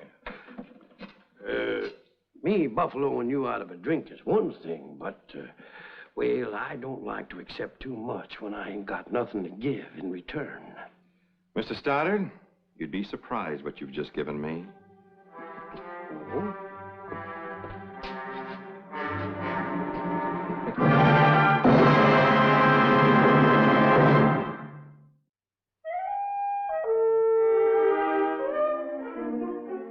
Nice day, Mayor. Yeah, very nice, very nice. Here's your paper, Mayor. Oh, thank you, Sandy. I'll leave yours on the table, Mr. Faversham. Thank you, Sandy. I don't know why I keep taking this paper. There's never anything in it worth reading. Me too. Lake of gold found. Prospector reveals discovery to Clarion editor. Mayor, wait a minute. Lake of gold found, Slim.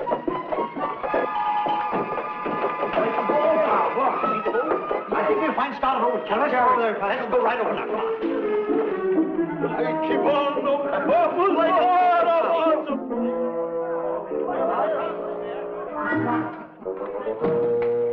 Well, we better get out another edition. This one's going to be a sellout for sure.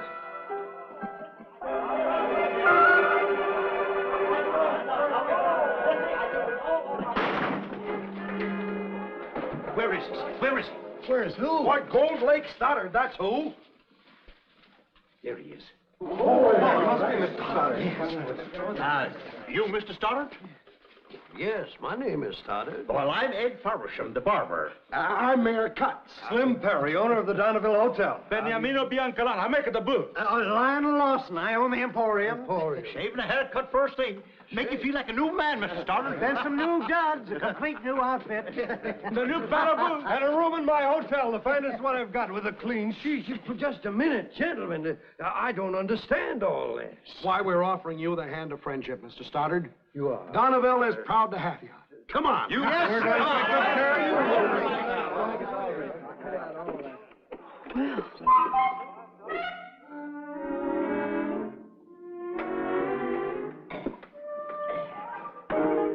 Mr. Stoddard, would you lift up just a little, please? Yes, but those are mighty expensive-looking pants. The best in the house. Gentlemen, please. This is a sharp razor. If I were to cut Mr. Stoddard, I'd never forgive myself. How does it feel? Sure comfy. I never had nothing like them before in my whole life. But, The best the boot the money can buy. well, that's just the point. But The other foot, if you please. Are you going to be all day, Frank?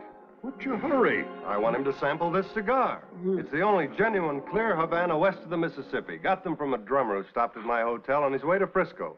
there's nothing in Frisco that you can't find here, Mr. Stoddard. Donneville's a town you'll grow to love. Sure is the friendliest town I ever did see. But You'll find a box of these in your room at the hotel, Mr. Stoddard. The Clarion was a sellout, Mr. Stoddard, but I saved the last copy for you.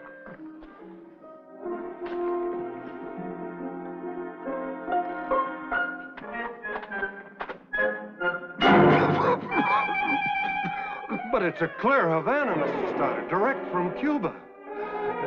yes, I guess I'm just not used to them.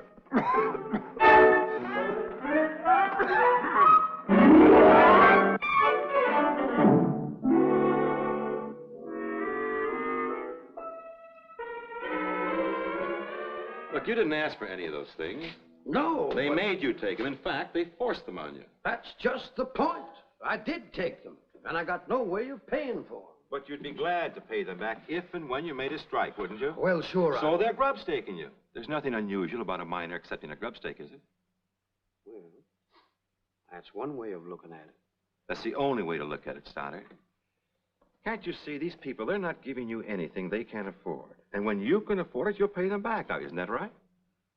Well, I've been prospecting for close on to 30 years without making a strike. But I suppose if I keep at it another 30, I might find some gold. Maybe a whole lake full of it.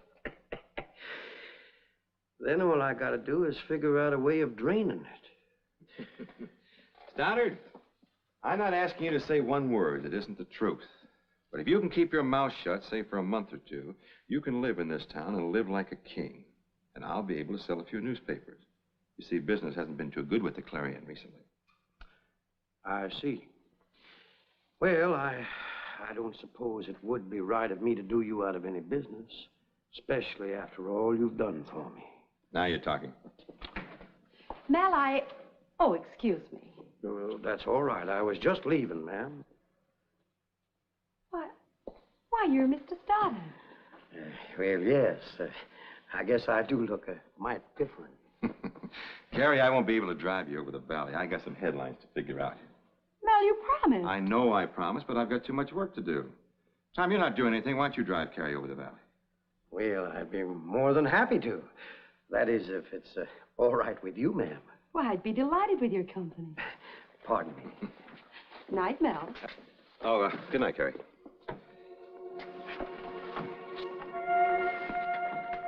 Good night, Mel. Good night, Stoddard. Headlines.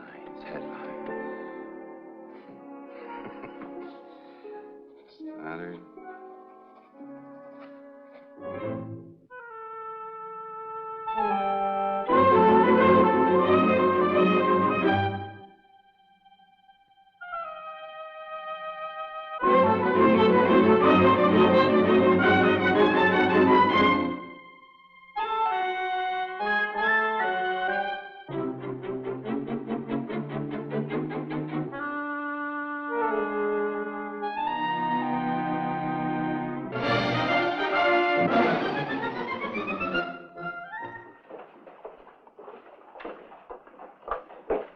Here's your morning paper, Mr. Stoddard. Where? What am I doing today, sir? Oh, planning a big smelter right here in Donneville. Going to employ 100 men. Well. Read it first in the Clarion. Thank you, Sam.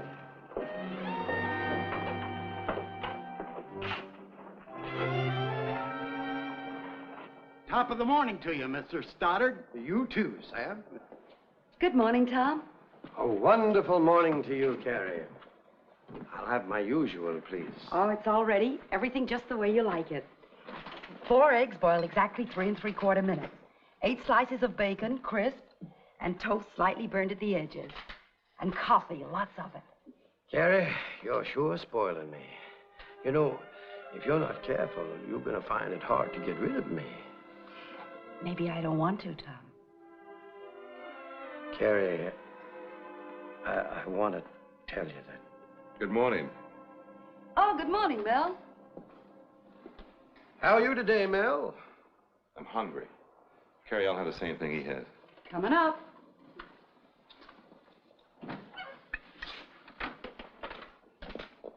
You're the soul of gratitude, aren't you? Gratitude? How do you mean that? I'll tell you how I mean it. I build you up from a drink-mooching bum, and you show your appreciation by stealing my girl. Believe me, Mel, I never intended for anything to turn out the way it has. Well, it's not too late to change things. We're going to start right away. Now, the first... Oh, there you are, Stoddard. Good morning, Mel. Now you've had enough breakfast. Come with me. I got something I want to show you. Didn't tell him anything about it, did you, Carrie? Oh, wait a minute. What is this all about, Joe? Oh, wait a minute. You'll see. Come on.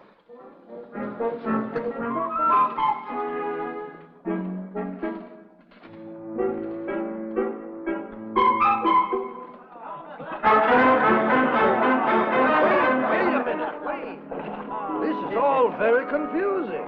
What's going on? Just wait. You'll find out.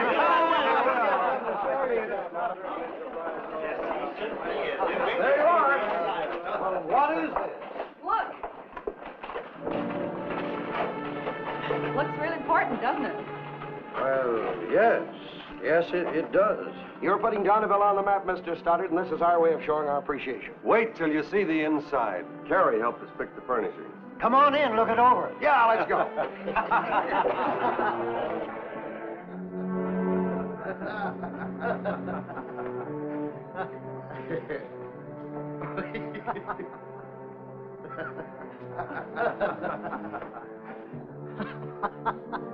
Look, he doesn't know what to make of it. Solid mining company now open for business. Business? What business? What do I do here? Well, you see, it's like this, Mr. Stoddard. The snow will be melting on the mountains pretty soon, and you'll want to be starting operations. Well, dredging a big lake, that takes plenty of money. Yes, I guess it does. But we're ready to back you to the hilt. Anderson over at the bank had these stock certificates issued, and we're ready to buy in. All that remains to be done is for you to figure out how much capitalization you'll need, then we'll know what each share's worth. No. No, I can't do it. Look, we know there are plenty of bankers in San Francisco and in the East who want to get in on the deal, but we figured you'd rather do business with your friends. Oh, you don't have to give us your answer now, Mr. Stoddard. The mayor's throwing a big banquet in your honor tomorrow night, and you can tell us then. Regardless of your decision, I hope you'll accept my invitation. Yes, so, all right, I'll be there, I guess. Well, gentlemen, I think we better all leave. Mr. Stoddard has plenty of work to do. I hope you'll give our proposition your serious consideration. Serious consideration. Yes. Yes, of course.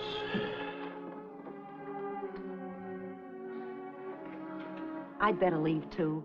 I guess you got lots of things to figure out. Yes, Carrie. A whole lot of things. I'll see you later.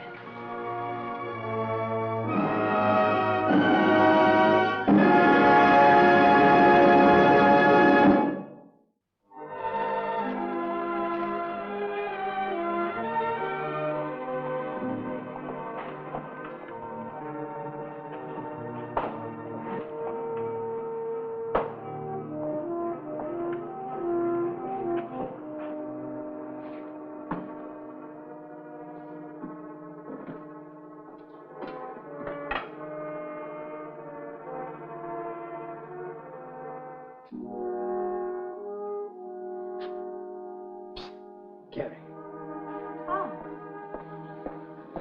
What is it? can we sit down? Those old clothes. What happened?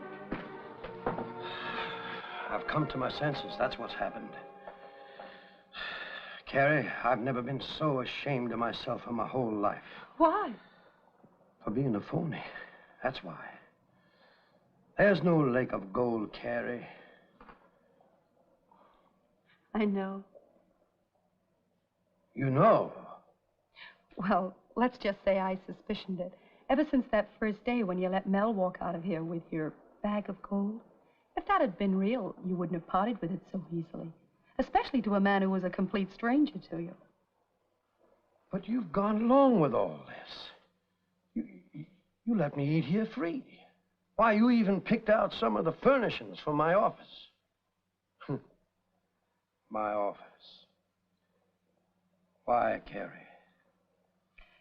Well, at first I felt sorry for you and didn't see any harm in letting somebody with nothing get a little something, if it didn't do anybody any harm.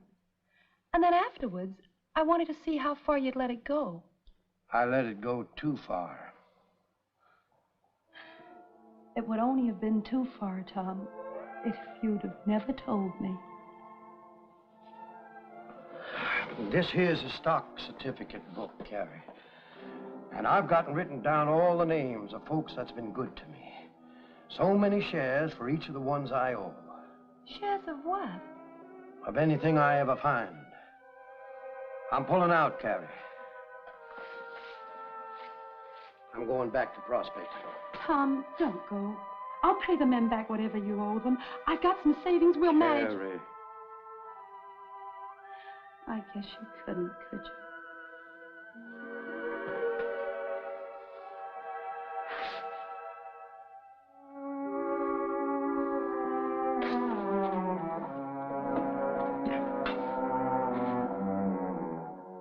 So long, Carrie. So long, Tom.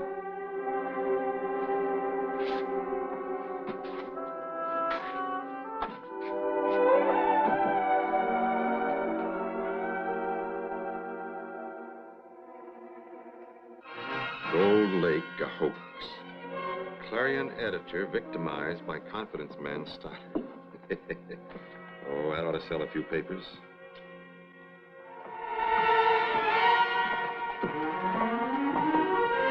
Even a gold pebble, let alone a whole lake. And I've been shaving him free ever since he came to Donnyville. Let's run him out of town. Right. It now appears, however, that no such lake exists, except in the mind of Stoddard, who is now exposed as one of the cleverest promoters who ever built an unsuspecting town. He's made Donnyville the laughingstock of the whole Motherlode country. Lynching's too good for him. Have you seen him?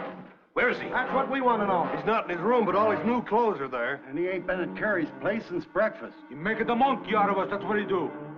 Hey, boys. Sandy said he thinks he saw Stoddard leaving town. What do you mean? Think you saw? Well, he had his old clothes on at the time, and I wasn't sure. But it must have been him. How long ago? For just a few minutes, he was walking north. Let's go get to him. Yeah, let's teach him a lesson. Yeah, we'll show him they can't make fools out of people. A man like that's a menace to honest, well-meaning people. Come on, let's get him. Right.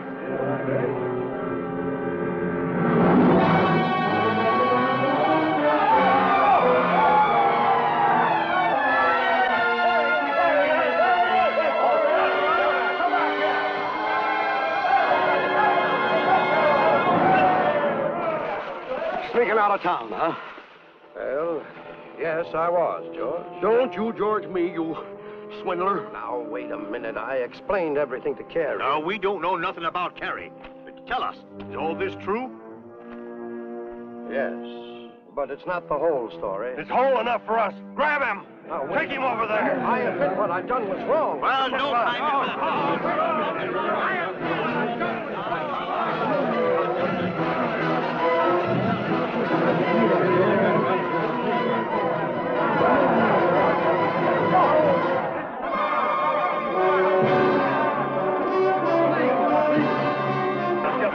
Please, you've got to understand. I never wanted to cheat anyone. Is that why you let us feed and clothe you this whole time? And house you two, the best in my hotel. Laughing at us all the while. We're giving you something to laugh for. Please, you've got to let me explain how this all happened. Never mind the explanations. Here, start digging. Digging? Nobody can say we didn't try to give you a decent burial. But I'll be doggone if we'll dig your grave. Now get that pack off and start digging.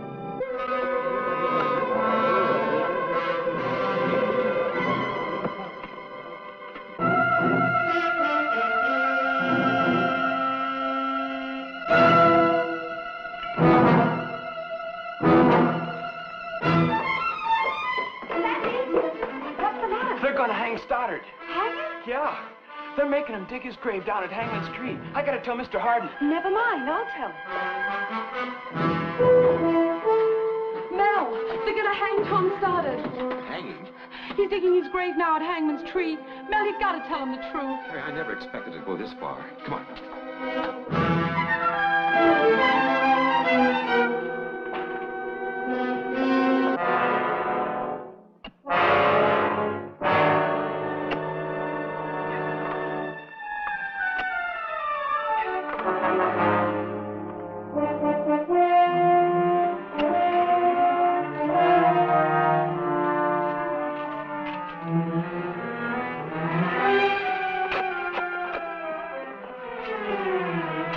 Deep enough. Come on, climb out. What do you stand down there for? You'll be in there plenty long enough. Wait, the deeper I go, the better it gets. Oh, quit stalling. Stalling? What I mean is the deeper I go, the richer it gets. You've gone crazy? Have you ever seen anything like that in your life before, mister? Slim. Harvey. Stoddard found gold. A great thing, look!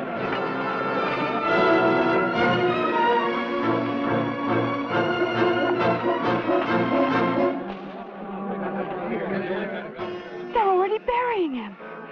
Harry, I'm sorry.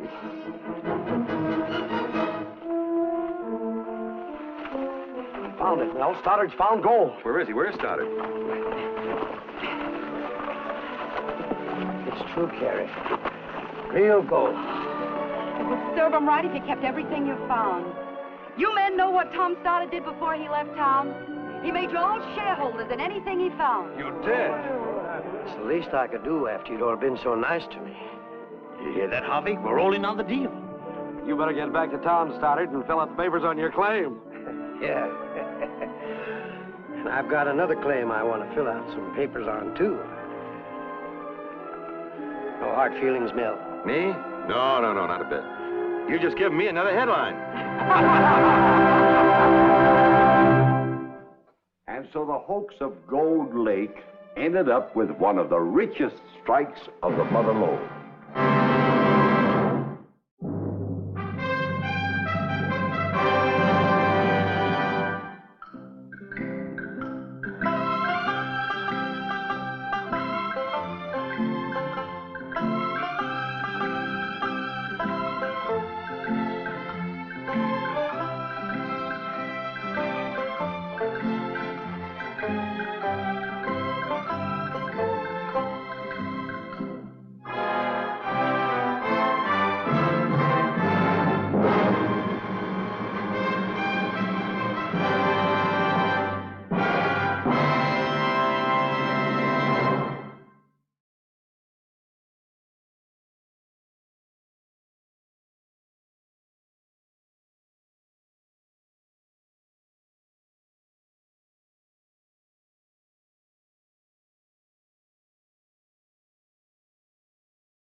And now, Death Valley Days.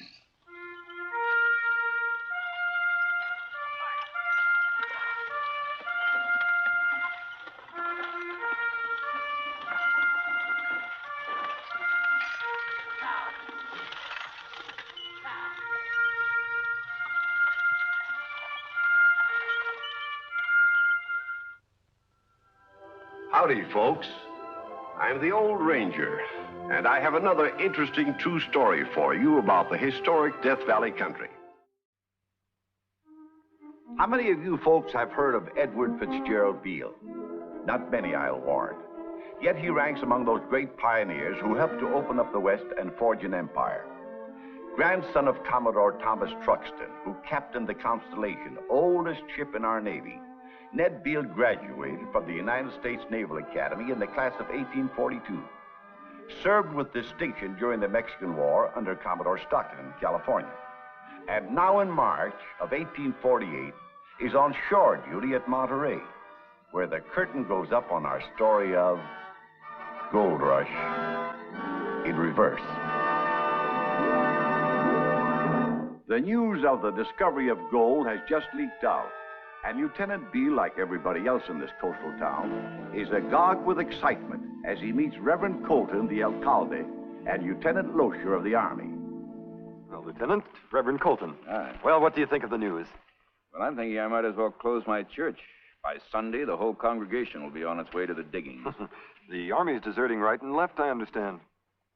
And I hear all naval vessels are ordered offshore, incommunicado, to keep the crews from jumping ship. Wait till the news reaches the east. We'll have a rush such as the world has never seen. The Army will carry dispatches and exhibits to Washington at the earliest opportunity. The Army? Why not the Navy? Because the Army always gets there first. I hope to have the honor of being the official messenger. What a coincidence. So do I. You mean the Navy has already secured samples of the gold? Oh, hasn't the Army? Oh, gentlemen, you're both good poker players. But I happen to know that nobody has possession of gold in any quantity yet. Why, it's just beginning to trickle down here to the coast. You see? There's some on exhibit down at the Customs House. Customs House? But it's not for sale. My pay's all spent anyway. But if I had any money left, Lieutenant, I'd make you a little bet that the Navy will carry the first gold to Washington from California. I'd like to take him up on that. What's his name? Ned Beale. B-E-A-L? B-E-A-L-E. Distinguished himself during the war by getting through the enemy lines and bringing aid to General Kearney. Oh, yes, I seem to remember. And in consequence was selected by Commodore Stockton to carry dispatches from California to the Navy Department last year. So he really knows his stuff. He ought to. He was accompanied by Kit Carson. Thanks for tipping me off, Reverend. The sooner the Army gets hold of some gold, the better. I'll recommend to the Colonel that a requisition be put through at once.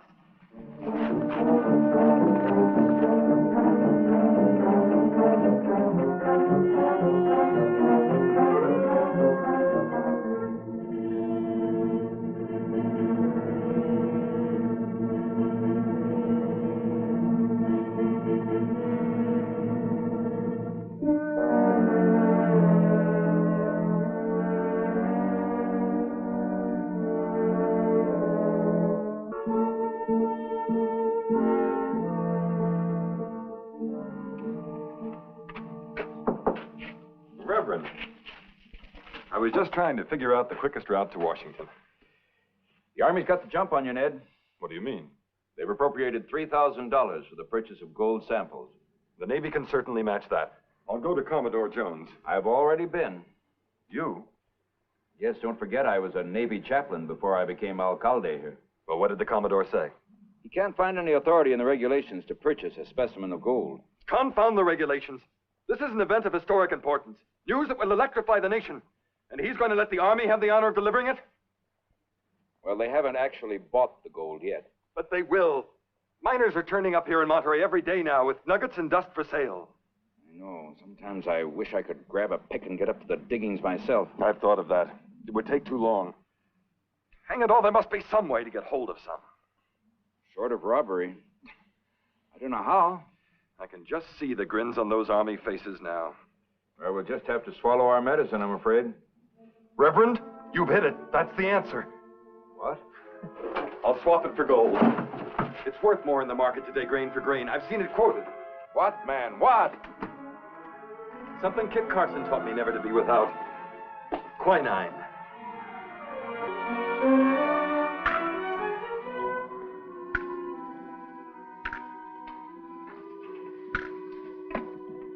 One more ounce and you'll have your medicine.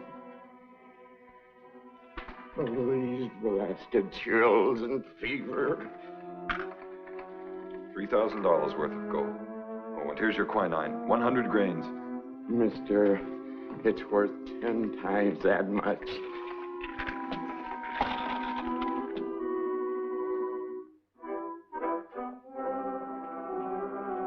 Oh, Reverend Colton. I was just coming to say goodbye. And I was looking for you, too. I had to pick up my dispatches and the Commodore's blessing. Now all I need is your prayers for good weather from here down to Panama. Ned? There, I'll cross the isthmus and... Reverend, what's wrong? Lieutenant Lozier's already shoved off. When? How? Night before last by schooner. I just found out about it today. That gives him only 2 days head start. We might still be able to overtake him. The Maribel has a good skipper. Had a good skipper. What do you mean? Your ship's not sailing, Ned. The captain and crew have deserted her at the gold mines. I can't believe it. Best I could do is get you passage on a bark that's sailing at the end of the week. We hope. In that case, I'll map a different course. Debark at La Paz and take a shortcut across Mexico. Why, that's 1,000 miles. It's the only way I can possibly make up for lost time.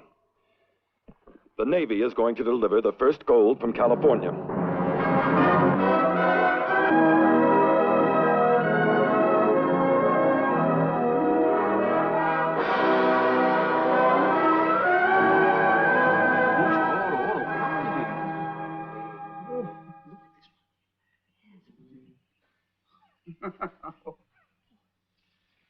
This gold is from Alta California? Yes. And don't let any of it stick to your fingers. I'm taking it to Washington PDQ. PDQ? That means I'm in a whale of a hurry. I want to charter a boat to take me down the coast to San Blas. Well, someone here in Mazatlan must have a boat. I've Pepe Sanchez on a goleta pequeña. Good.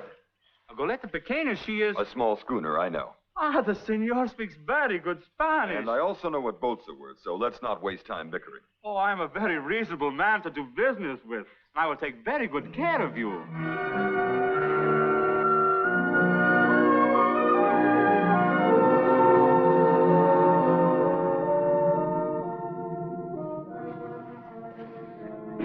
Then And you're sure, Governor, that no American Army officer has passed through St. Blas for the interior? Nobody but yourself would be so reckless, Lieutenant. That means that Locher's crossing the isthmus at Panama. You should do the same, amigo. This way is suicide. And yet you provide me with horses and a guide, for which I am deeply grateful. I haven't dared tell him the whole truth. He thinks you are going only as far as Guadalajara.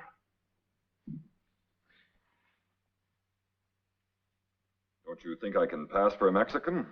The bandits who infest the roads will murder any traveler, regardless, for his goal. I'm well armed. With the rainy season just starting, the roads will be impassable. I appreciate all your warnings, Governor, but my mind's made up. I'll make Veracruz. Veracruz? Veracruz?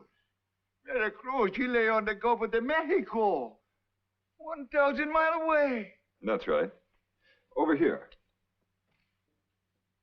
El Patron is a Guadalajara. Well, that's on the way. If you'll stand aside, I'll mark the route for you.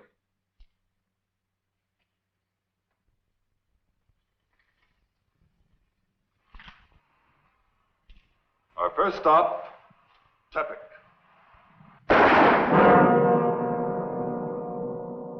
Next stop, Guadalajara.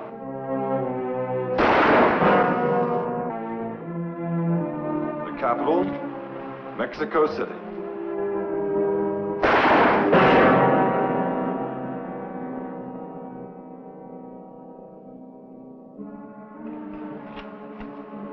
And finally, Veracruz.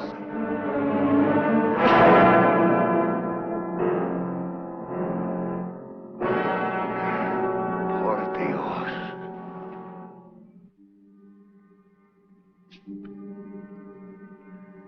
Well, Tobias, are you ready? Si, senor. I am ready.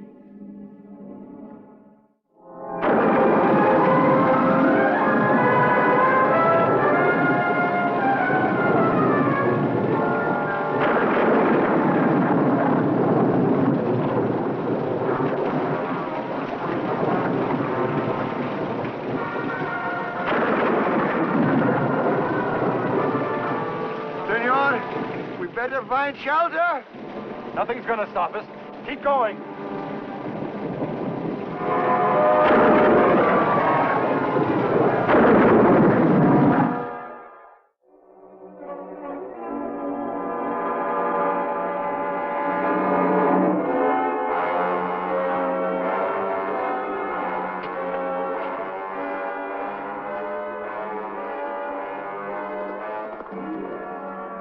Arriba, los manos! Ladrones.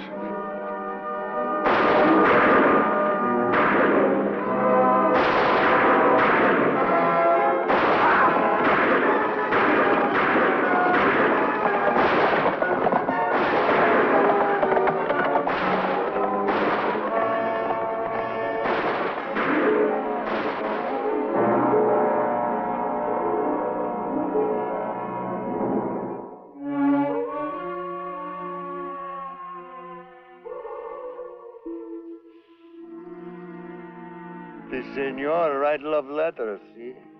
The senor is making copies of the dispatches entrusted to him. Oh. When we get to Tepic, I'll mail them to the American minister in Mexico City. And then we turn back to San Blas. Certainly not. We keep going. But, senor, all along the way, there are bands of ladrones, cutthroats, robbers. That's why I'm making sure one set of dispatches is safe. All right, saddle up.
lost him at last. What a chase. Yeah. What a chase. See ya.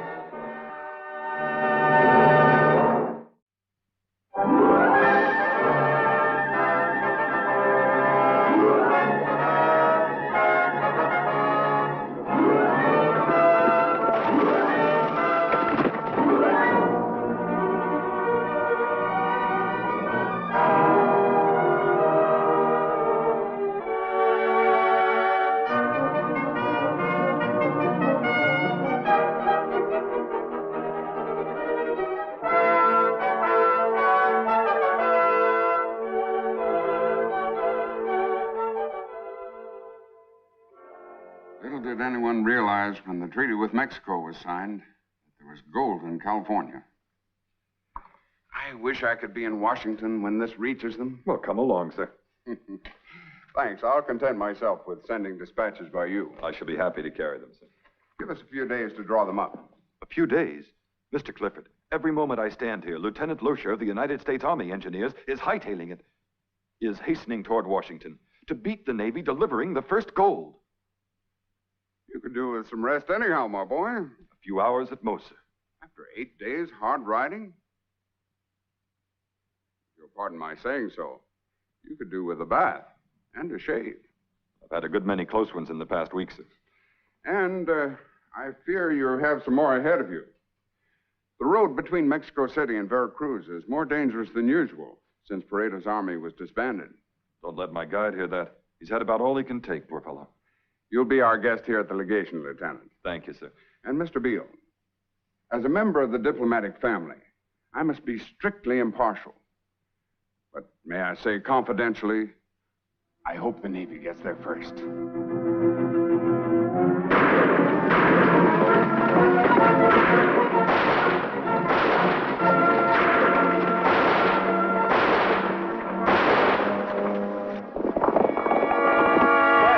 Abajo! Por Dios.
Tobias, we made it. This is Veracruz.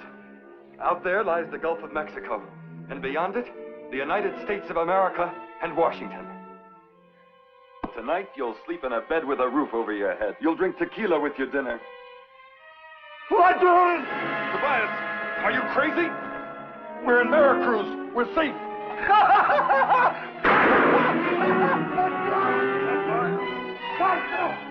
Easy, Tobias, easy. Let go! Easy, Tobias, easy. What is going on here? This man has lost his mind. Ladron! Tobias!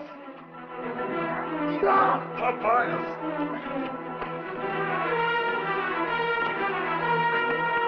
Ladrones! Ladrones!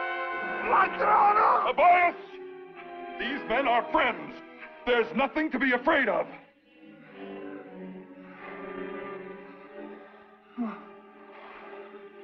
Is he drunk? No, worn out. No sleep for the past 60 hours. Skirmishes with bandits all along the way. All the way from where? San Blas. San Blas. 2 Mexicanos alone? I'm not Mexican, senor. Allow me to introduce myself. I'm Lieutenant Beale of the United States Navy.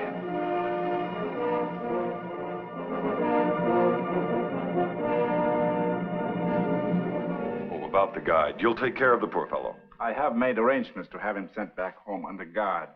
You'll be all right, Lieutenant. I hope so. I feel personally responsible. You are off now on the next leg of your journey. Sailing with the tide aboard the sloop of war, Germantown. And where will that land you? Mobile, Alabama. Vaya con Dios, Lieutenant. Thank you.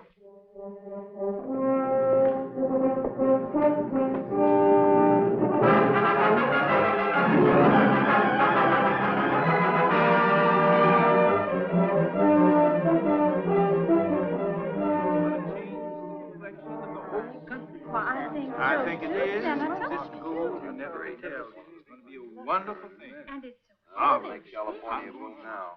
so light and it's so heavy. Oh, yes. This is certainly a mighty proud day for Mobile, Lieutenant. Seeing the first gold from California. It's probably landed in New Orleans. Who? The Army messenger, Lieutenant Loescher. Oh, I'm sure his gold isn't nearly as pretty as yours. Did Mama tell you we're giving a banquet in your honor at Cypress Grove? That's our plantation. Why? I've invited all the first family. I'm sorry, ma'am, but I'll be leaving in the morning. Tomorrow? Oh, no. If there's a seat on the stage. There is, sir. I have arranged it. Permit me to introduce myself. Henry Foote, the senator from Mississippi. I've taken it upon myself the honor of escorting you to Washington personally. Thank you, Senator.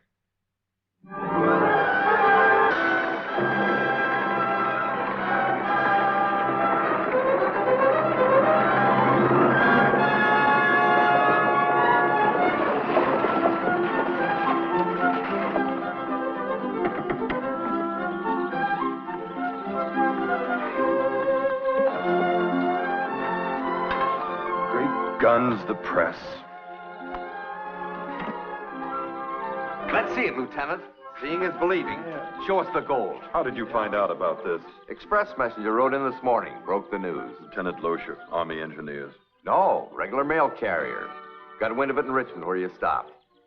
Then I am the first. Gentlemen, 3 cheers for Lieutenant Beale. No, 3 cheers for the Navy.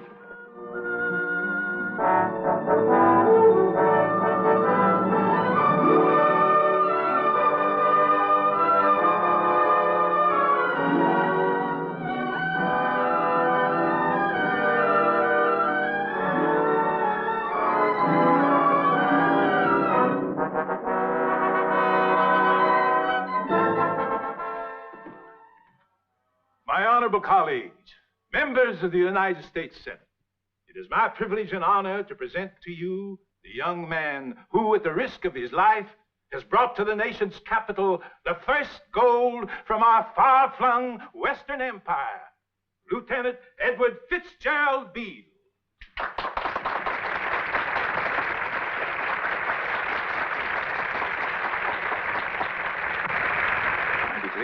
I can't think of any further honors to be accorded you in Washington. Good.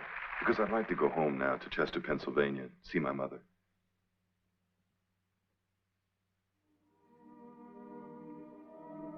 How proud your father would have been, Ned, and your grandfather, Commodore Truxton. Say nothing of the neighbors. The man of the hour. Now you're making fun of me, Mary. Oh, no. That's what they're all calling you. Do you know that he even received a telegram over the new wire to New York? And all these letters which he hasn't opened yet. This one from Philadelphia is marked urgent.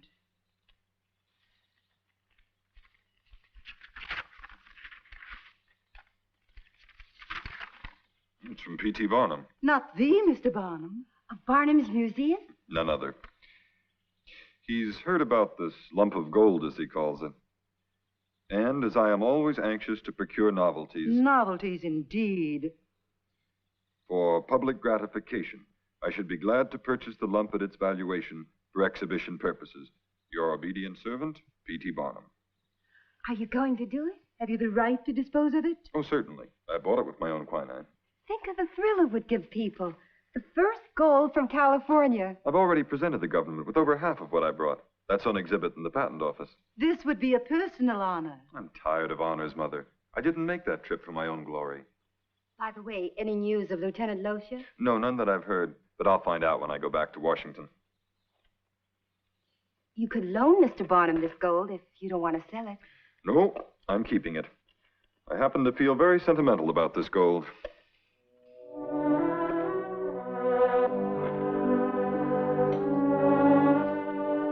I got my orders in Washington, Mary.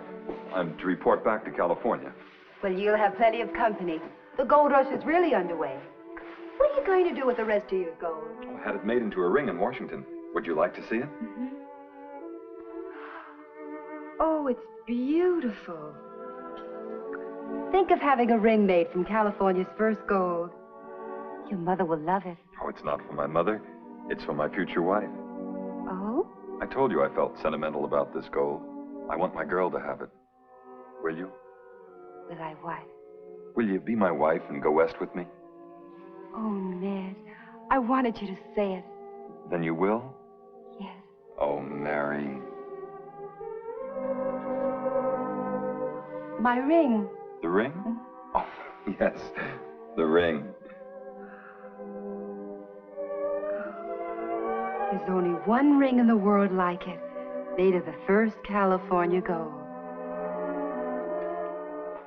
For the benefit of any of you who might have been rooting for the Army, let me say that Lieutenant Loescher ran into bad weather and couldn't land at Panama, was carried clear down to Peru, and finally arrived in Washington 2 months after Lieutenant Beale.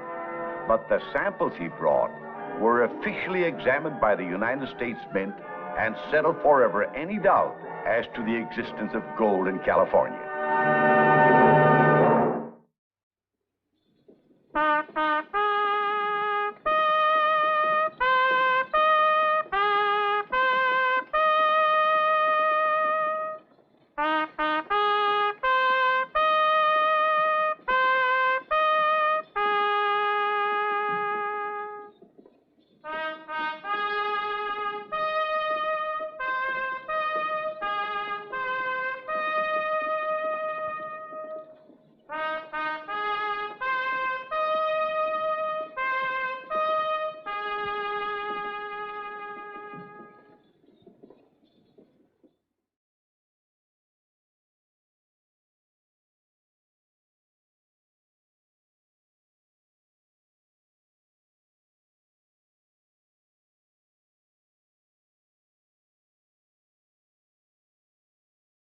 Dress change করতেছিস?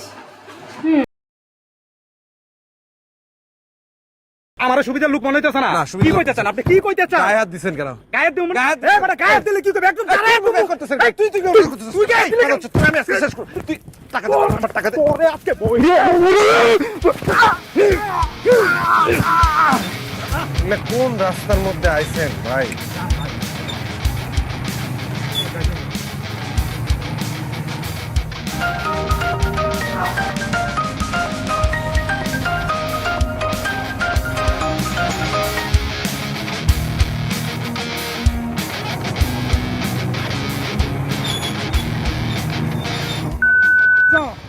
এই এই আপনি কারে করছেন? হ্যাঁ আরে ভাই আপনারে কই নাই, আমার কল দিছিলাম, এই কল রিসিভ করতেছ না, ওরে কইছি। আমারে কোনে মানে? এই আপনি নামেন তো, নামেন। আমি যাব না, আমি যাব না। আপনি কি কইতেছেন? হ্যাঁ আপনি যাইবেন না কেন? না আমি যাব না। আপনি আপনি নামেন, আমার টাকা দেন, আমি যাইগা। দেমু না টাকা, আমারে না নিয়ে গেলে আমি ভাড়া দেবো না। আরে আপনি কখন থেকে এই অলি করতেছেন? আপনার আমার সুবিধার লোক মনে হইতেছে না, একদমই সুবিধার লোক মনে হইতেছে না। আপনি টাকা দেন, আমি জায়গা। আমার সুবিধার লোক মনে হইতেছে না। কি কইতেছেন আপনি? কি কইতেছেন? গায়ে হাত দিবেন কেন? গায়ে দিও মানে এ বড় গায়ে দিলে কি করবে? একদম গায়ে করতেছেন। তুই তুই করতেছিস। তুই গায়ে দিলে তুই আমি আজকে শেষ কর। তুই টাকা দে, আমার টাকা দে। ওরে আজকে বই রে।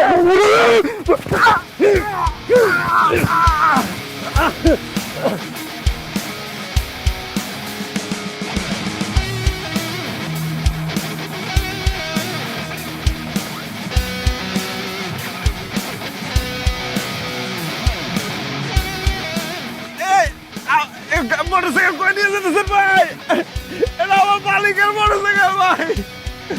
ভাই মোটরসাইকেল নিয়ে যান না।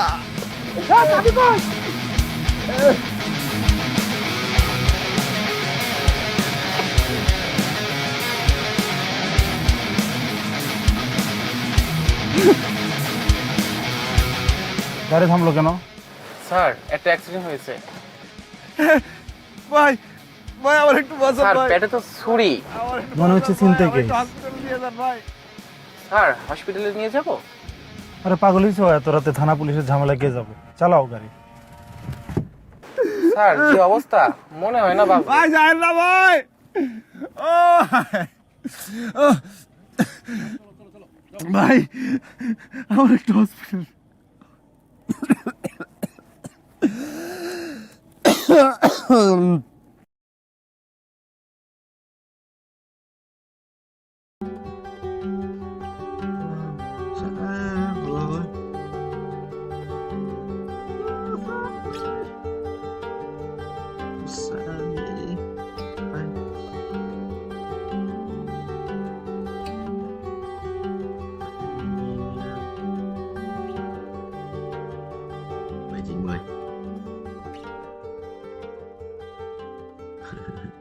Tám 79 của anh 790.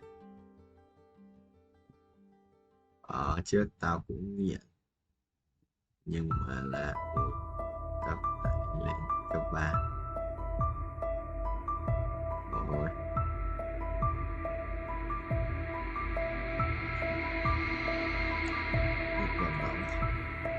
vừa trứng chưa? Tôi đánh như thế à? Ta chết trứng. À quên. Đường! Ông ơi! Bánh ngọt. Ông mật à? Và lại ông mật à? Đấy, ông mật. À, ông ơi! Đấy à? Đấy nhỉ?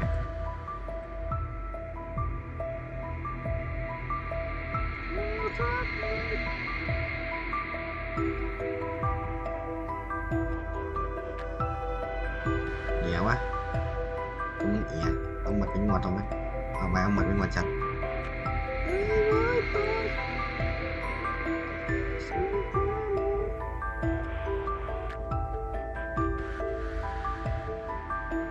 Bánh ngọt. Bánh ngọt. Bánh ngọt. Bánh ngọt. Ơ. Đôi. 45. 4 bánh ngọt thôi. À, quanh đéo nào nữa nhỉ? Đấy. Bạt rồi, Rambo rồi. Đó. Giật mình.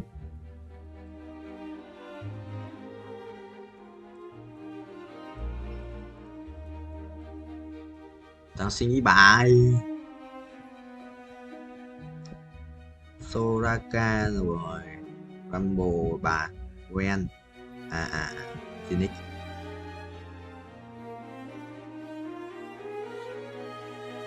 Có chức pháp sư được không? 2 can trường, 1 quân gì ấy về bảo hộ Rakan. Can đầu. Ok, ok.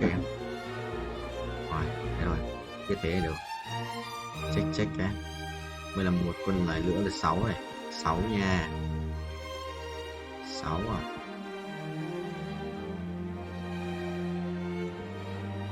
Để không biết tính luôn. Rồi. Phải một tí nữa đã. Vươn cho một tí nữa đã.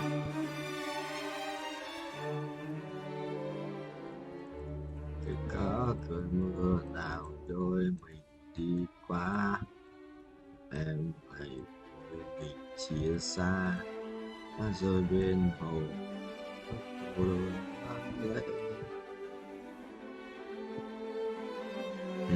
ta tắp ăn trở đi làm gì?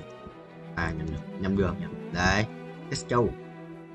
Hả? 9 con. Chúng ta sao lại có chúng ta bây giờ? Sao? 15 con à? Đấy thì chưa đủ chính. Đấy thì chưa đủ. Đấy thì có 8 con. Quay phát ra luôn rồi sao đéo quay được nữa. 2 rồi. À thiếu cũng đúng 4 con này kìa. Một con nữa là phản tiếp. Thiếu đúng 4 con. Hay mà.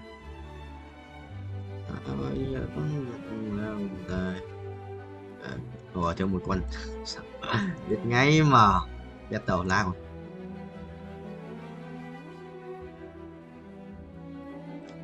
Chấm. Lag rồi. Game này à? Tiếp lag à? Chuẩn thế.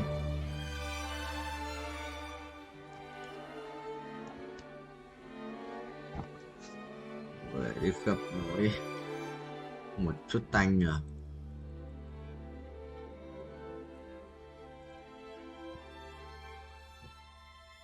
À, cảm ơn. Có tiền nên làm đéo mày không? Đây rồi.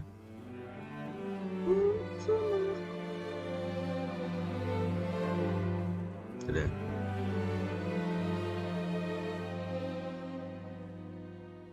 À. Tanh à? Hai con trên là tanh mà. Ai à, nó có lóe à? Ông ngoặt. Hào hào tung cho cay. Rồi tao cho con 2 tiền thì con 5 bố. Ai à? Chết rồi, nó chết rồi, nó đi rồi. Nó đi rồi.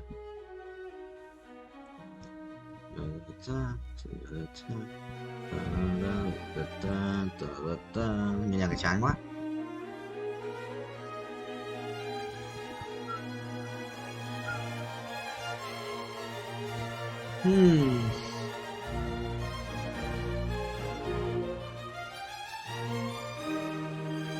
Sang Brooklyn. Hả? Rồi, tạm vậy, sẵn. Bước bên ai không phải ai, đừng chẳng rõ anh bất tâm, tình em đã vui phù nhạt nhòa. Phải bên ai mong em xem, phải bên ai mong em mỉa, em thôi bận lòng sẽ ra đi vì em. Ước ấy vào tim anh thêm những nỗi nhớ trong người, để trôi mãi sẽ tôi không đủ sầu. Tôi không nghĩ về em, cho anh thôi hấp thuốc đêm dài, phải kề bên còn ai nồng say.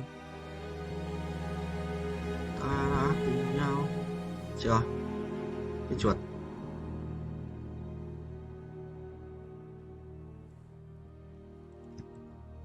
Nunu à? Vậy là con Nunu Carry ấy. Anh biết đã tôi không còn yêu. Vậy em bước bên ai không phải ai. Bên ai không phải ai. Lại là một con khen lửa. Trong bộ khác thì cho gắt là một chút không? Ai mong có sức vui. Được rồi. À, biết rồi.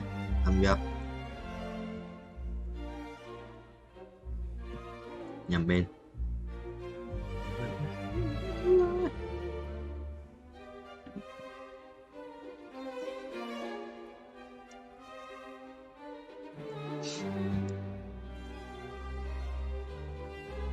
Nó rep nốt tao bớt đi rồi chúng mãi hết tiền rồi đấy làm thế vậy. Tôi không nghĩ về em, cho anh thôi ngóng trong đêm dài vai cùng anh hơn mà ta đã cùng nhau phải nên trao chiếc hôn đầu. Làm rồi.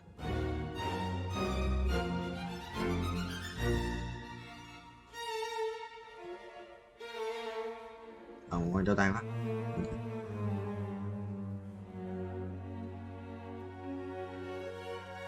À,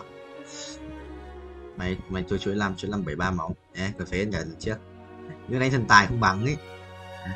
Bên ai mong sao bên ai mong mình yên, coi bận lòng phải sẽ ra đi vì em.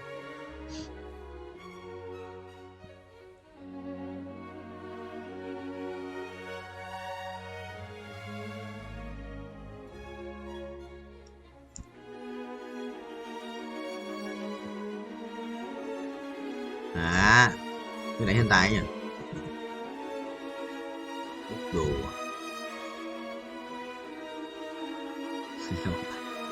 thua hay sao ấy? Không. À, muốn chết con hồi máu à? Không thôi là không tính. Đánh hơi lâu tí không?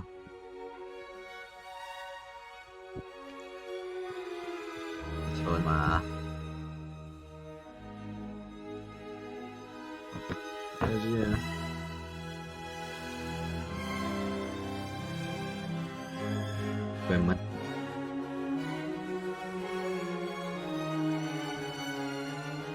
Như thần tài không bằng.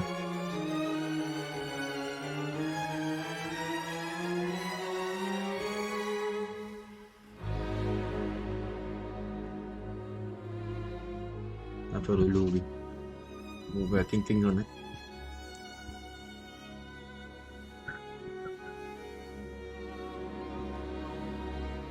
Chết đây. Phải ngu rồi.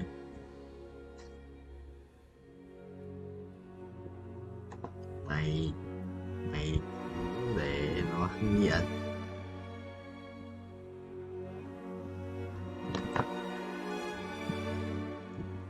Mười 15k mình được 1 lượt. Phế.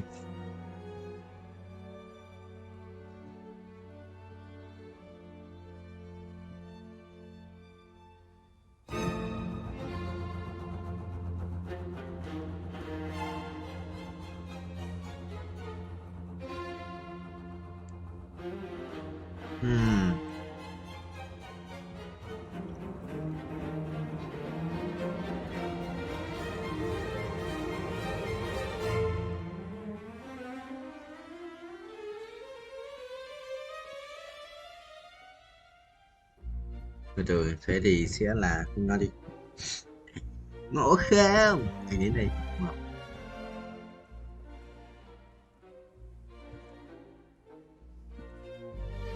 Đang làm nông mà tắc bất. Đấy, cho nó khỏe khỏe binh chi linh vào. Đồ ngủ.